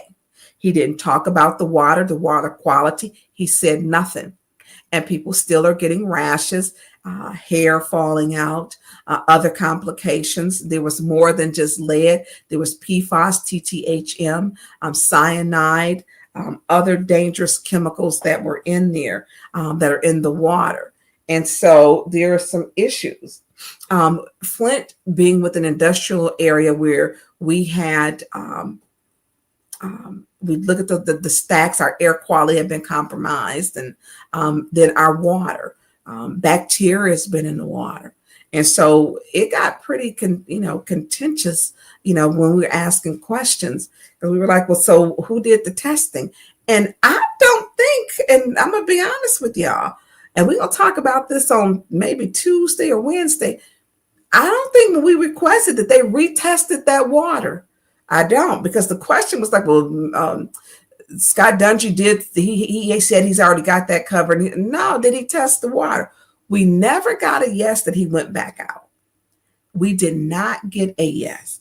Also, the area that I requested to be covered, which is the map area, which will be to Stewart Street, to Clio Road, Fleming Road, carrying it all the way down, Brownell also to Ballinger. Brownell turns into Ballinger, cutting it off at Flushing Road, going down to El Dorado, and making sure we cover for Wabash. And so with that, which I had a whole conversation with Arthur Woodson, he was like, we don't need 100 of them, Tanya.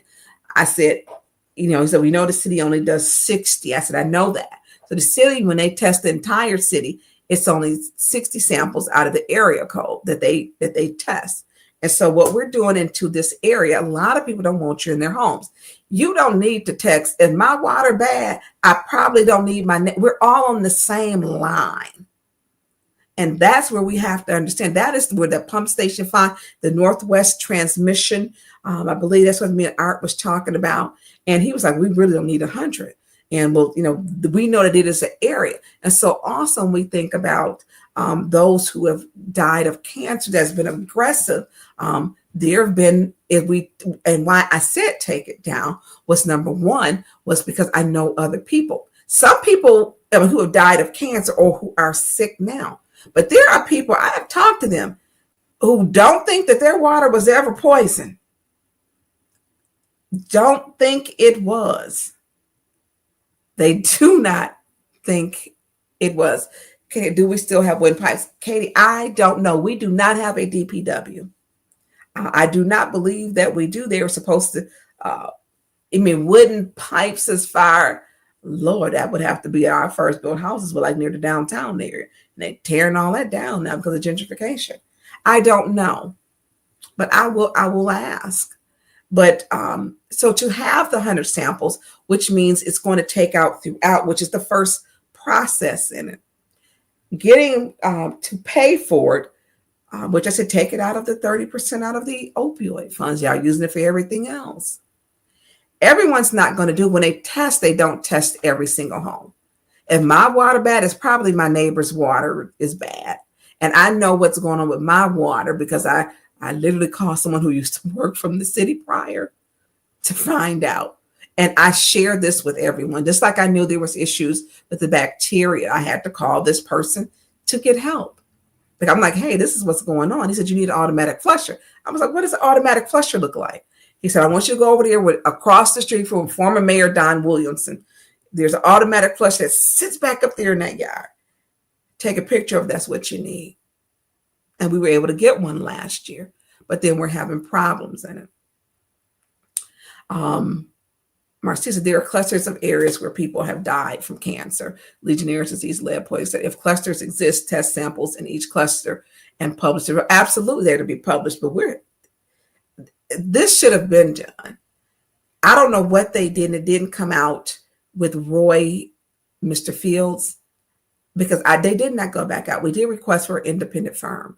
I did do an area map. They have to figure out how many homes in that, which they'll be able to, it'll be detected in the 100 samples. I went back and forth with this with Arthur Woodson, and y'all know he would be the first one to say, and he was like, you don't need 100, you only need 60. The area, me and Woodson went over the area that we should have covered, because me and him went to, was it Roy, Mr. Fields' home together. This was maybe over 2 years ago when we first went.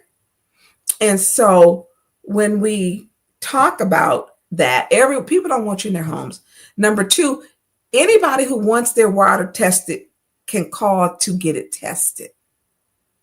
And it's supposed to be done by Eagle, Fleece and Vanderbrink are really running it in with the city. But it will show if in that sample.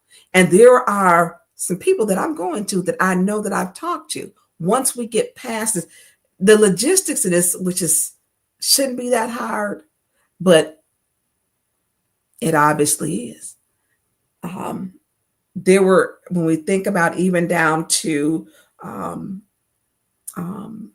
in the second ward, former Mayor Woodrow Stanley, he passed away, and it was an aggressive cancer.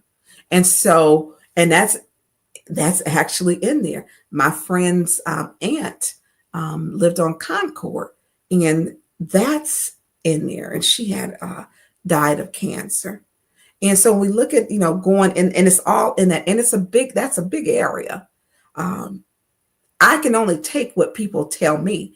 And there are people literally have said their water was not poisoned. It's nothing wrong with it. And Flint has been testing that their water, there's nothing wrong. So with these 163 samples, which was taken of this is a prior one, they had some faults and some issues. One thing we did not talk about, or it was not talked about like it should have been, was the fact that things were happening with our water, and things such as sediment. People's water over the years while they were still working on it was smelling like eggs, or you could smell the chemicals like a bleach or a strong chemical smell that couldn't be defined. And so we have had issues.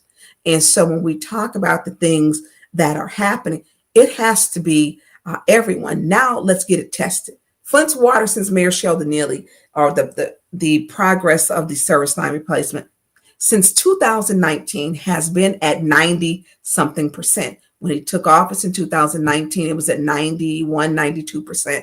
We're still in the 90%. It should have been completed. It should have been completed.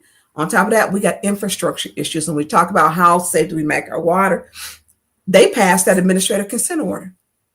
September 29th, they passed that. We don't have money to replace all of that. If we hadn't voted on that, which I did not vote yes, if they hadn't voted yes on that, that would have made the state and the government still responsible to do all them projects. Now they want to put it back on the people. Why? Mayor Neely had his 5 votes. He had his 5 votes for that. And so when we talk about that, and I read the administrative consent order, I don't know how many times, with the people, this is what they job, what they do. And they try to tell you, they pushed it through because people had agendas that were other than the people's. Everyone is entitled to safe and quality water. So logistically, we are still working on this. And it's not something that's done. My area, I know where I've been to these people's homes. And I know the people who have had, I know the people who have had cancer. And if it's a cluster, it's going to show up in that sampling. And we now got to figure they have, and it's not, it should have been with what Flint's been through, the administration. If you call and get your water tested, and I know a lady, and I'm telling you, she said, Tanya tested 0, that has 0 chlorine residuals. They like to see it at 5, but if you have even a test at a 1 that's still showing chlorine residuals, she said it showed negative, that 0 twice. They went and opened up the hydrant and flushed it and let it run, and he took the kit with him. And so people don't trust the city, and I don't blame them.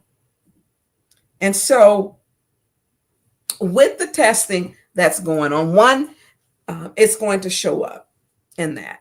I went over this with the city attorney. Me and Woodson went over this with the city attorney, which how many to get tested. He said 60, because that's what they test, because it will show up.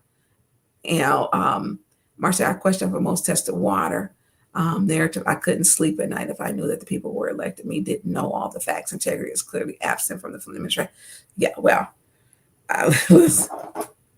and my thing is, it should be. I'm gonna have that conversation with Mr. Edwards was difficult. We get 5 minutes and then 3 minutes, and that's it.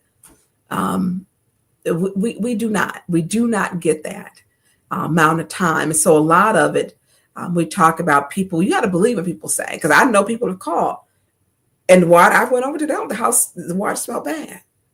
And I know what was causing, when they bang on them pipes and they're doing construction, they're still putting in some service lines. That sediment is breaking the loose. And when it breaks the loose, you're going to see it in your water. Or go away from your house and don't run your water. Your water may not be clear. It may run a different color of a yellow or a little rust in a little tan or brown. It will do that. So it's going to do that. Your water is not going to, because when you run the test, they tell you to run it overnight. And so it's the test process. So if you think your water needs to be tested, you can call the city of Flint. They will test your water. If you are not sure, you don't trust it, then people need to come to City Hall to tell people like Mr. Roy Fields. Because there are people who say there's nothing wrong with their water. And they need to tell their council people. They need to tell their council people. But if you're saying your area, nothing is wrong with it and no one's complaining, why are they going to test it? Is that how they're looking at? And I'm serious. Over in some of these wards, 8th and 9th ward and 7th, parts of it. And so on this side, this is the end of the line. And so by the time, I forget the amount of time that it takes, the days to get down through here, but it takes a while. So when they did those, I'm sorry, Jonathan, those 163 samples, and I apologize for that. When they did those 163 samples, the samples came back that there were errors and they had to do them over. And so this one, it says the city of Flint collected 163 samples as part of a massive effort to test the water. This was in July 14, 2020, underneath Mayor Sheldon Neely. If he's coming and we had a water crisis, water should have been his priority, top priority. It says, even though collection efforts were halted for 2 months to comply with Governor Gretchen Whitmer's executive order, the city of Flint distributed more than 300 tests in an effort to meet the state and federal testing. The city of Flint could not and did not failed to complete the service line replacement that the state took it over.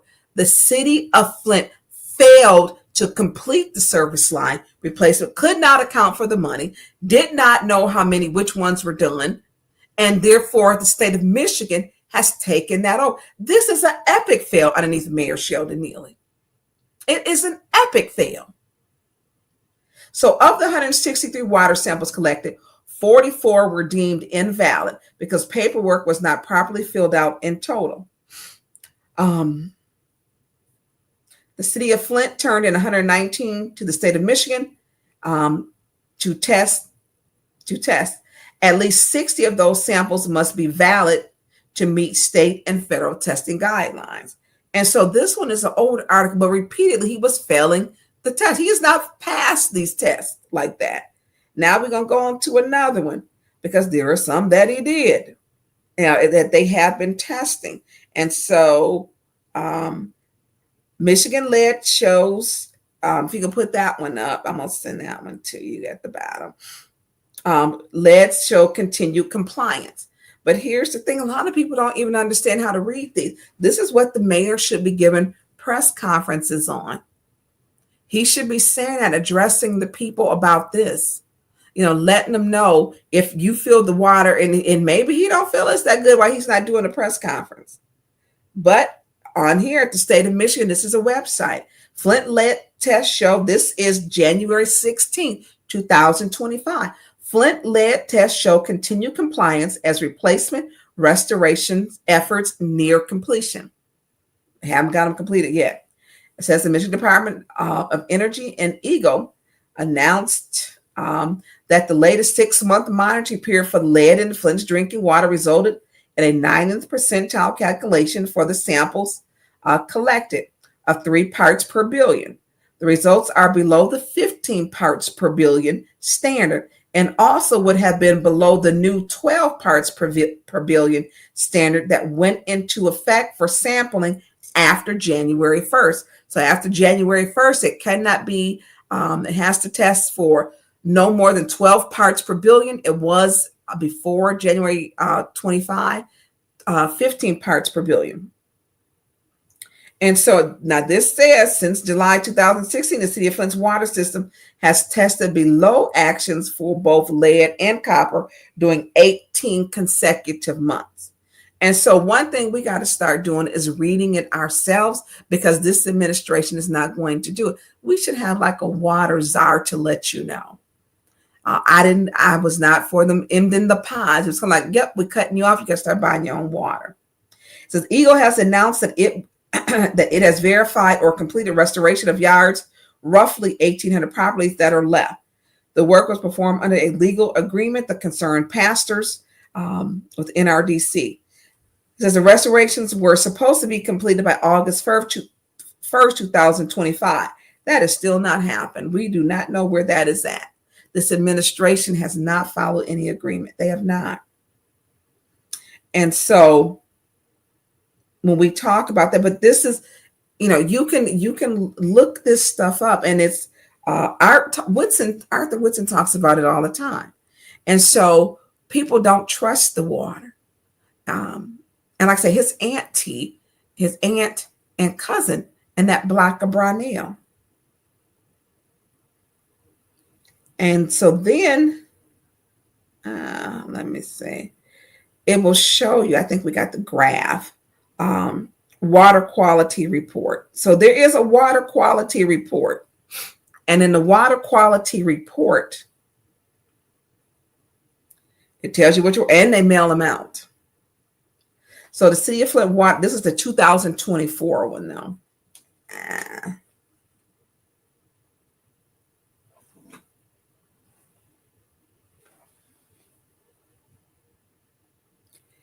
So general information, it tells you the source. So it'll tell you the quality of the water, our water source. So you can, some of it, and we're still working this out. I know that the area that we have stayed in, I did send them the map that we know that there is an area, and that area is pretty populated. That is going to be tested. And if there's a cluster, it should show up in that testing.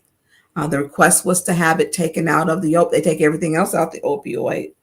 And then there was some more testing that was done independently through Sarah Scott's company.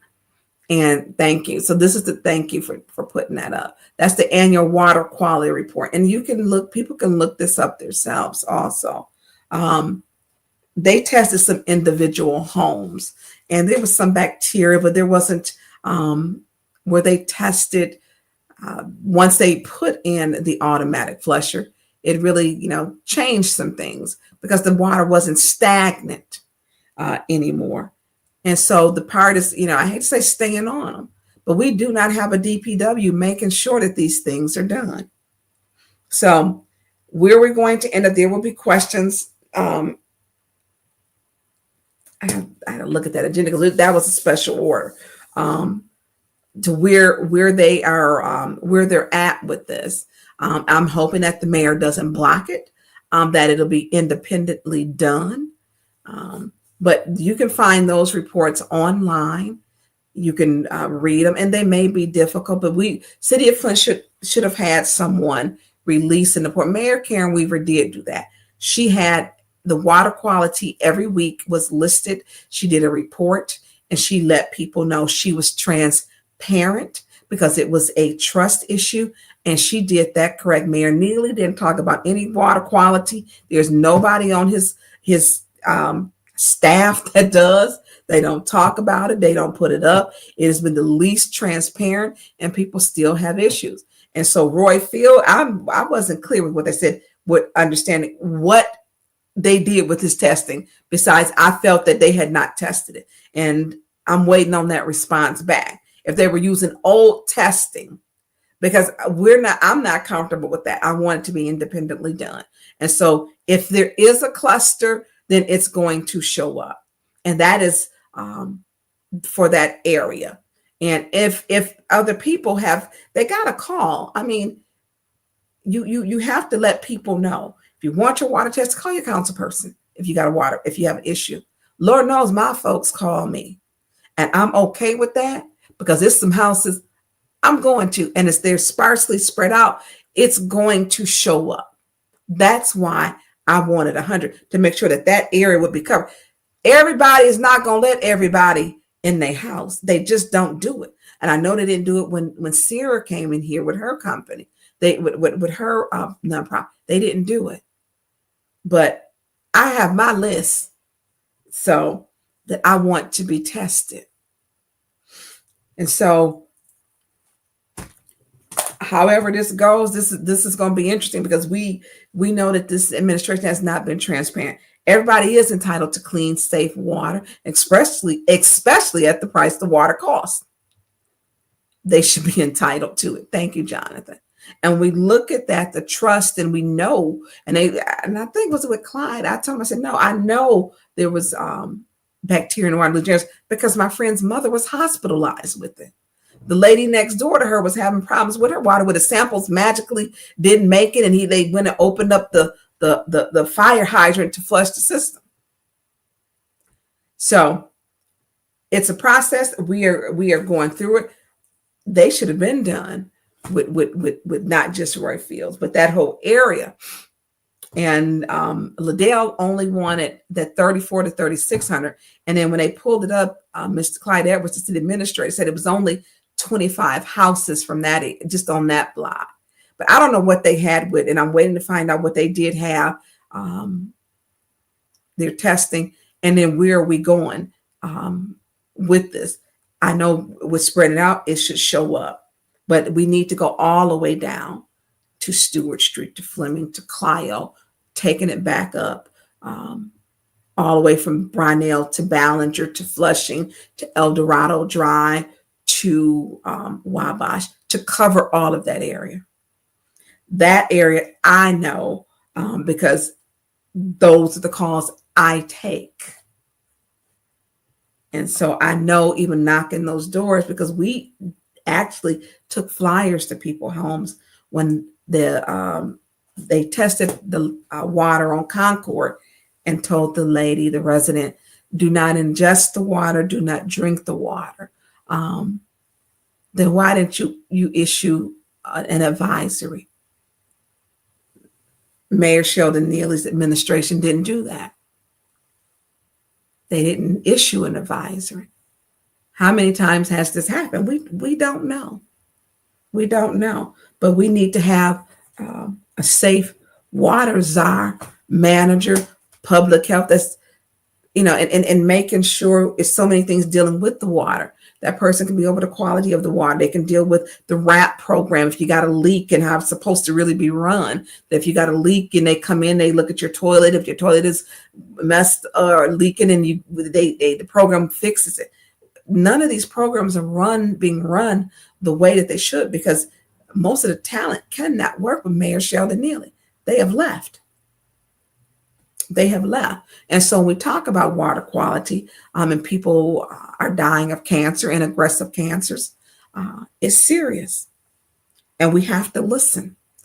And it shouldn't have taken Roy Fields to keep coming down. It's beyond a slap in his face for his test results to not anything be done.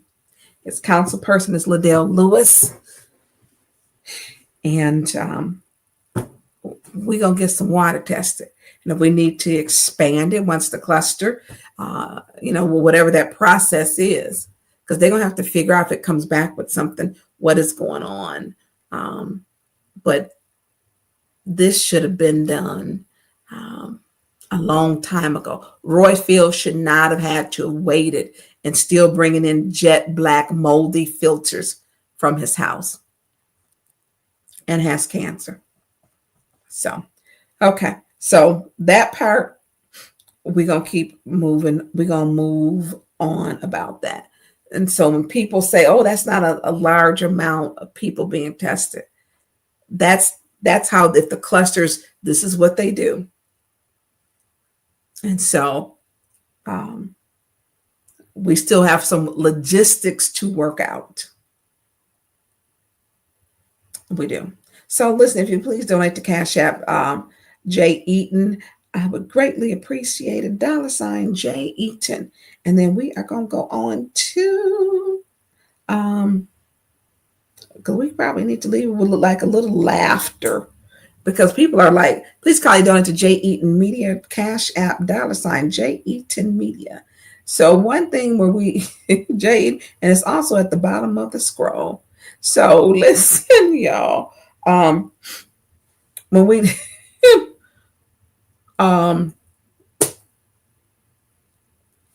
when Arthur Whitson put, I don't know who sent him this, because some of the stuff is just funny, but when Liddell said she was an ambassador for Christ, that was funny. Let me read a couple of these. Hold on. Drew said, it's really concerned. Before we're going to go, if you can, I'm going to do the ambassador for Christ. I think it's the 810 Flint one. We're going to do that one. And I think it was sent to Arthur Woodson. So it's really a concern about the citizens in the city of Flint that don't want their water tested or anyone to enter their homes for the water to be gathered for testing. They don't trust people, Drew. And they don't.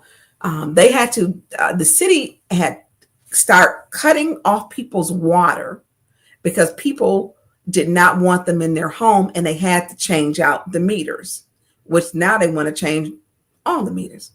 And so people were getting their water cut off, didn't owe a water bill because they didn't want anybody in their home, and they didn't want them in their home changing meters. They didn't want them in their home. People don't trust people. They just don't. And so people, they said which I need to talk to Mr. Dungy. Mr. Dungy need to come before city council, because how was he collecting that stuff? So that part is true. People don't want you in their homes. They don't. They do not. And I know with this other independent testing, literally I had to go to, I can't tell you how many homes to, they didn't want the people who were coming in. They didn't trust the company. And I had to go with them, meet them at the house so they could allow them into the home to test the water. Let me say this, the mayor has a responsibility that the people feel safe and trust the water and that they trust the process. Flint residents do not trust the process, and they have very good reasons. Very good reasons too.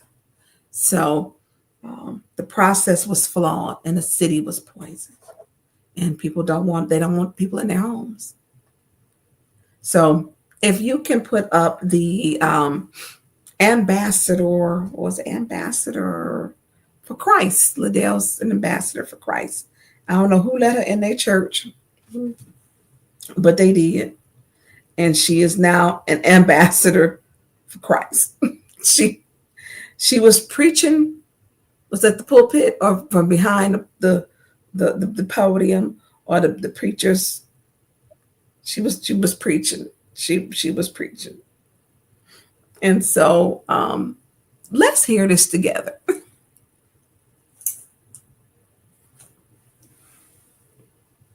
That don't mean that I had a calling that no one else could do.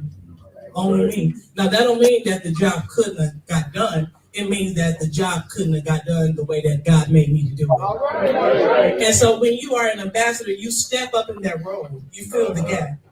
But I really found my purpose when I became an ambassador for Christ. Because when you're an ambassador for Christ, you cover all bases. You represent your household well. You represent your school well, your college, and your city well. Yeah. And so that's why it's important to maintain our ambassadorship for Christ. And to have a leader, someone to guide you that has God first, who's a true ambassador of the Lord. This is the place to be, and he is the man to follow. So I want to encourage everyone to step into your ambassadorship. It may not be serving as a pastor. It may not be on the keys. But everyone has their own role. Everyone is commissioned to do something. And if you don't do it, it could still get done, but it can't be done the way God set for it to be. So I want to encourage you again today, go forth and be a good ambassador for your household, okay, for your city, and for your church. And I would like to thank Everlasting for being an ambassador for the North Side.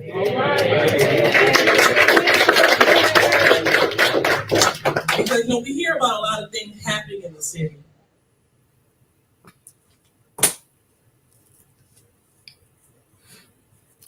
Can you put up the wolves in sheep's clothing? Beware of false prophets. Thank you. Matthew 7:15. Beware of false prophets who come to you in sheep's clothing, but inwardly are ravenous wolves. You will know them by their fruits. What are her fruits? Well, she's sitting in that chair number 9. Called people. She didn't call me a beach. She didn't threaten to jump on men. She called Pfeiffer all kind of snakes and was threatening him. I mean, she didn't throw out how many. We quit counting 80-something people who have been thrown out of city council chambers. I mean, she continuously is rude, disrespectful, and will and has lied. She harbored a fugitive, her colleague. So those are and we can go on to the fruits that she's bared. Now, Arthur Whitson was stating that I guess they're going to find out. Did she pay her own nonprofit to also do work? Is that the fruit that you're bearing? She voted for her own nonprofit. She cussed out Pastor Thompson not once, but twice. She told the people when pump station number 5 flooded that she does not carry a shop vac on her back. And it's not her fault. She can afford a second home in Maryland. She also called this community janky. You're janky, you're janky. Your water is janky, it's janky. Your schools is janky. So are these the fruits? And we could keep going on. She threw out one of her own residents who was sleeping in the car, who needed a roof, Miss Mayfield. She threw her out, who was handicapped, put her out, and she wanted help. She says, I'm sleeping in my car, I need help, I need a roof, can you help me? She put her out. She told Councilman Murphy's family all these lies, where they was coming to get me. And and we go and Beverly, are these the fruits she's bearing? I mean, is this the ambassador for Christ? Because her behavior is not Christ-like. So when I'm like, whoever that pastor is, don't you let her preach to your congregation. Shame on him for that one. As much harm as she's done to this community, treated her residents like garbage, ignored the residents.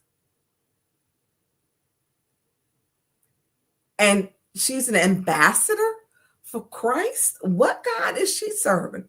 Because her behavior has not been Christ-like. Always got something to say. Want people arrested. Making up, we got a public safety plan. There wasn't no public safety plan.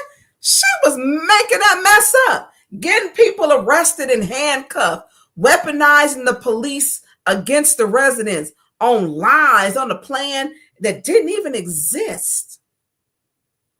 And so when we look at this person who stood up there, who told how great she was, and she was an ambassador for Christ, her behavior does not match her sermon at all. So beware of false prophets who come to you in sheep's clothing, but inwardly are ravenous wolves. You will know them by their fruits. And the fruit she has bared on this community, she is not an ambassador for Christ. So listen, it has been real. I'm sorry about that video. Whew. We have been through so much in this community, and we have come so far. But the one thing I do not want us to do is to give up. Your voice needs to be heard. Speak your peace, and speak your truth. We have to love each other more than we hate each other's differences. And we have to have understanding. We have to. When we look at, which I thought was a difficult day,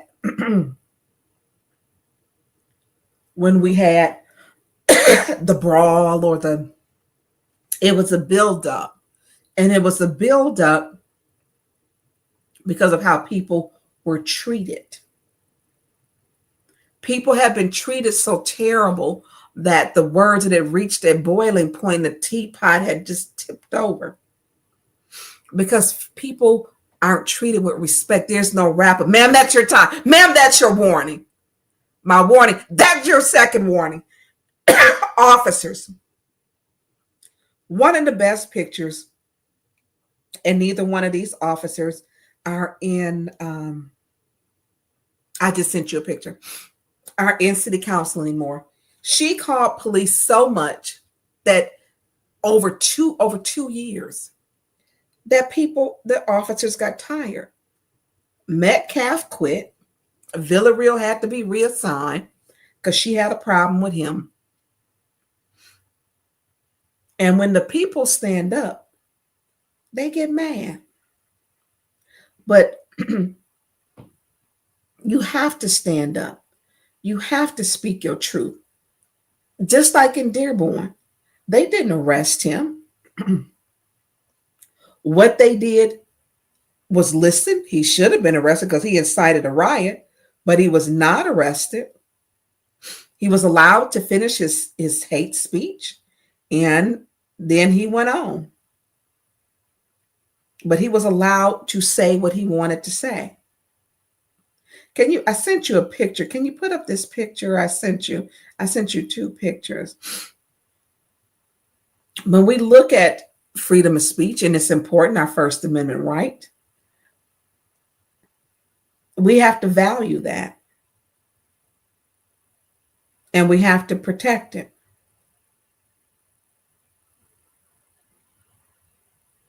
So this was her telling on the police, calling the mayor, calling the police chief. She would call. And they just like, look, we sick of her. You throwing everybody out. You want us to arrest them. You want us to hate them. And that comes from a self-hate. She was content. She was happy. And they're just looking at her like, and Villarreal was like, I'm over it. You done lied on the people. You got us arresting people falsely putting people out. And she was cool with it. She was happy and she was content. It was the one thing she could control, which is getting people thrown out and arrested. Horrible leadership. Horrible. Just horrible. But when the people stand up, can you put that next one up for me, please? When people stand up for their rights, it's your council chambers. Fix Flint water. Those chambers were full. And this was this year, this summer. It was this summer. You have a right to stand up, to speak out. And as elected officials, we have a responsibility that we have to listen. We have to listen. We may not want to hear everything that we want to, but did you see the people that came and spoke at the Dearborn? Not one of them was arrested. Not one. Liddell instructed several people in that photo to be arrested. Every time they come to council meeting, people don't want to come because she's made it a place to be threatened by her false propaganda and lies, to be arrested.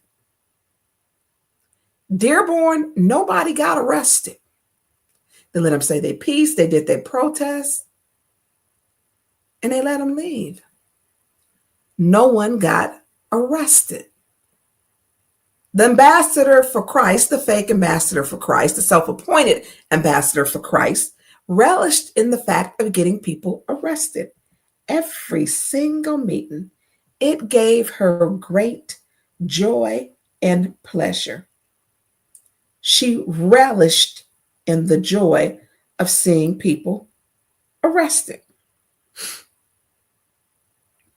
So many people got arrested. We literally would have to go back now and thrown out because some of them have been multiple times unless you adhere. And some of them rules didn't even exist. And Judy is a follower, a follower. She doesn't think for her own self. And I mean that. And she tells lies. She's a liar too. And so when we talk about our elected officials, I mean, Dearborn, nobody got arrested. Not one single person got arrested in there.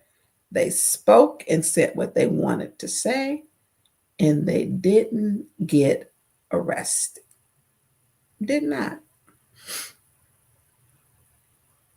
So when they control the one thing, which is to get you arrested, they are drunken with power. She has a video where she goes over and she's standing there with her camera. And I was trying to find it. And she irritated Councilwoman Winfrey Carter so bad. She was angry.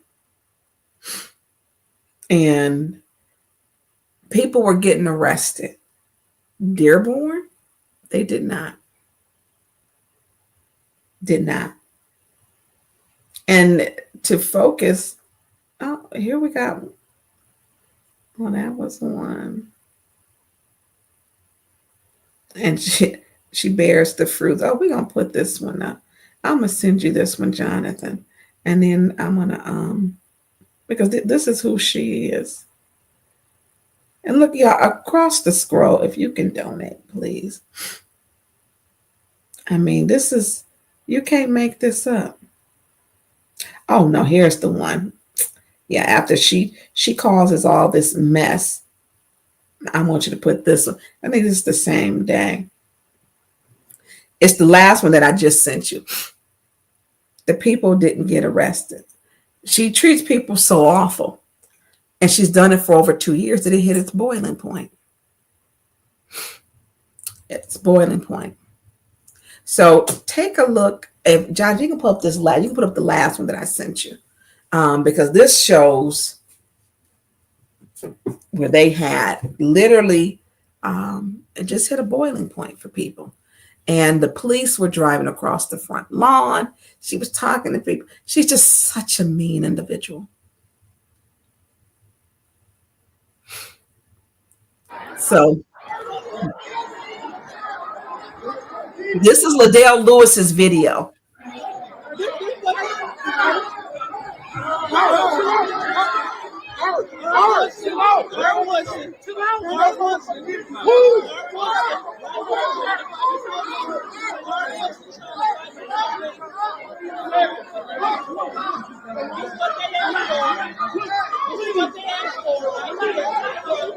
Here, this is what they asked for. This is what they asked for. That's her narrating this. This is what you asked for. This is what you want. This is what you asked for. This is what you asked for. This is what you asked for. This is what you asked for. Don't make me.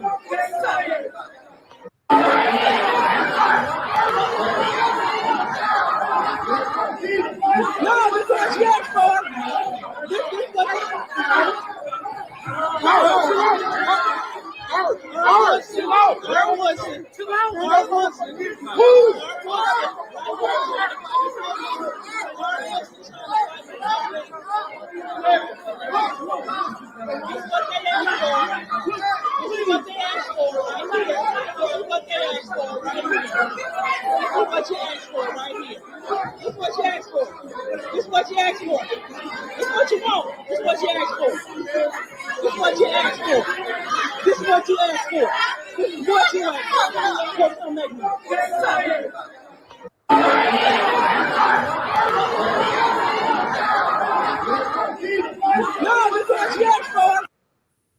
So that was the Ambassador for Christ video taping.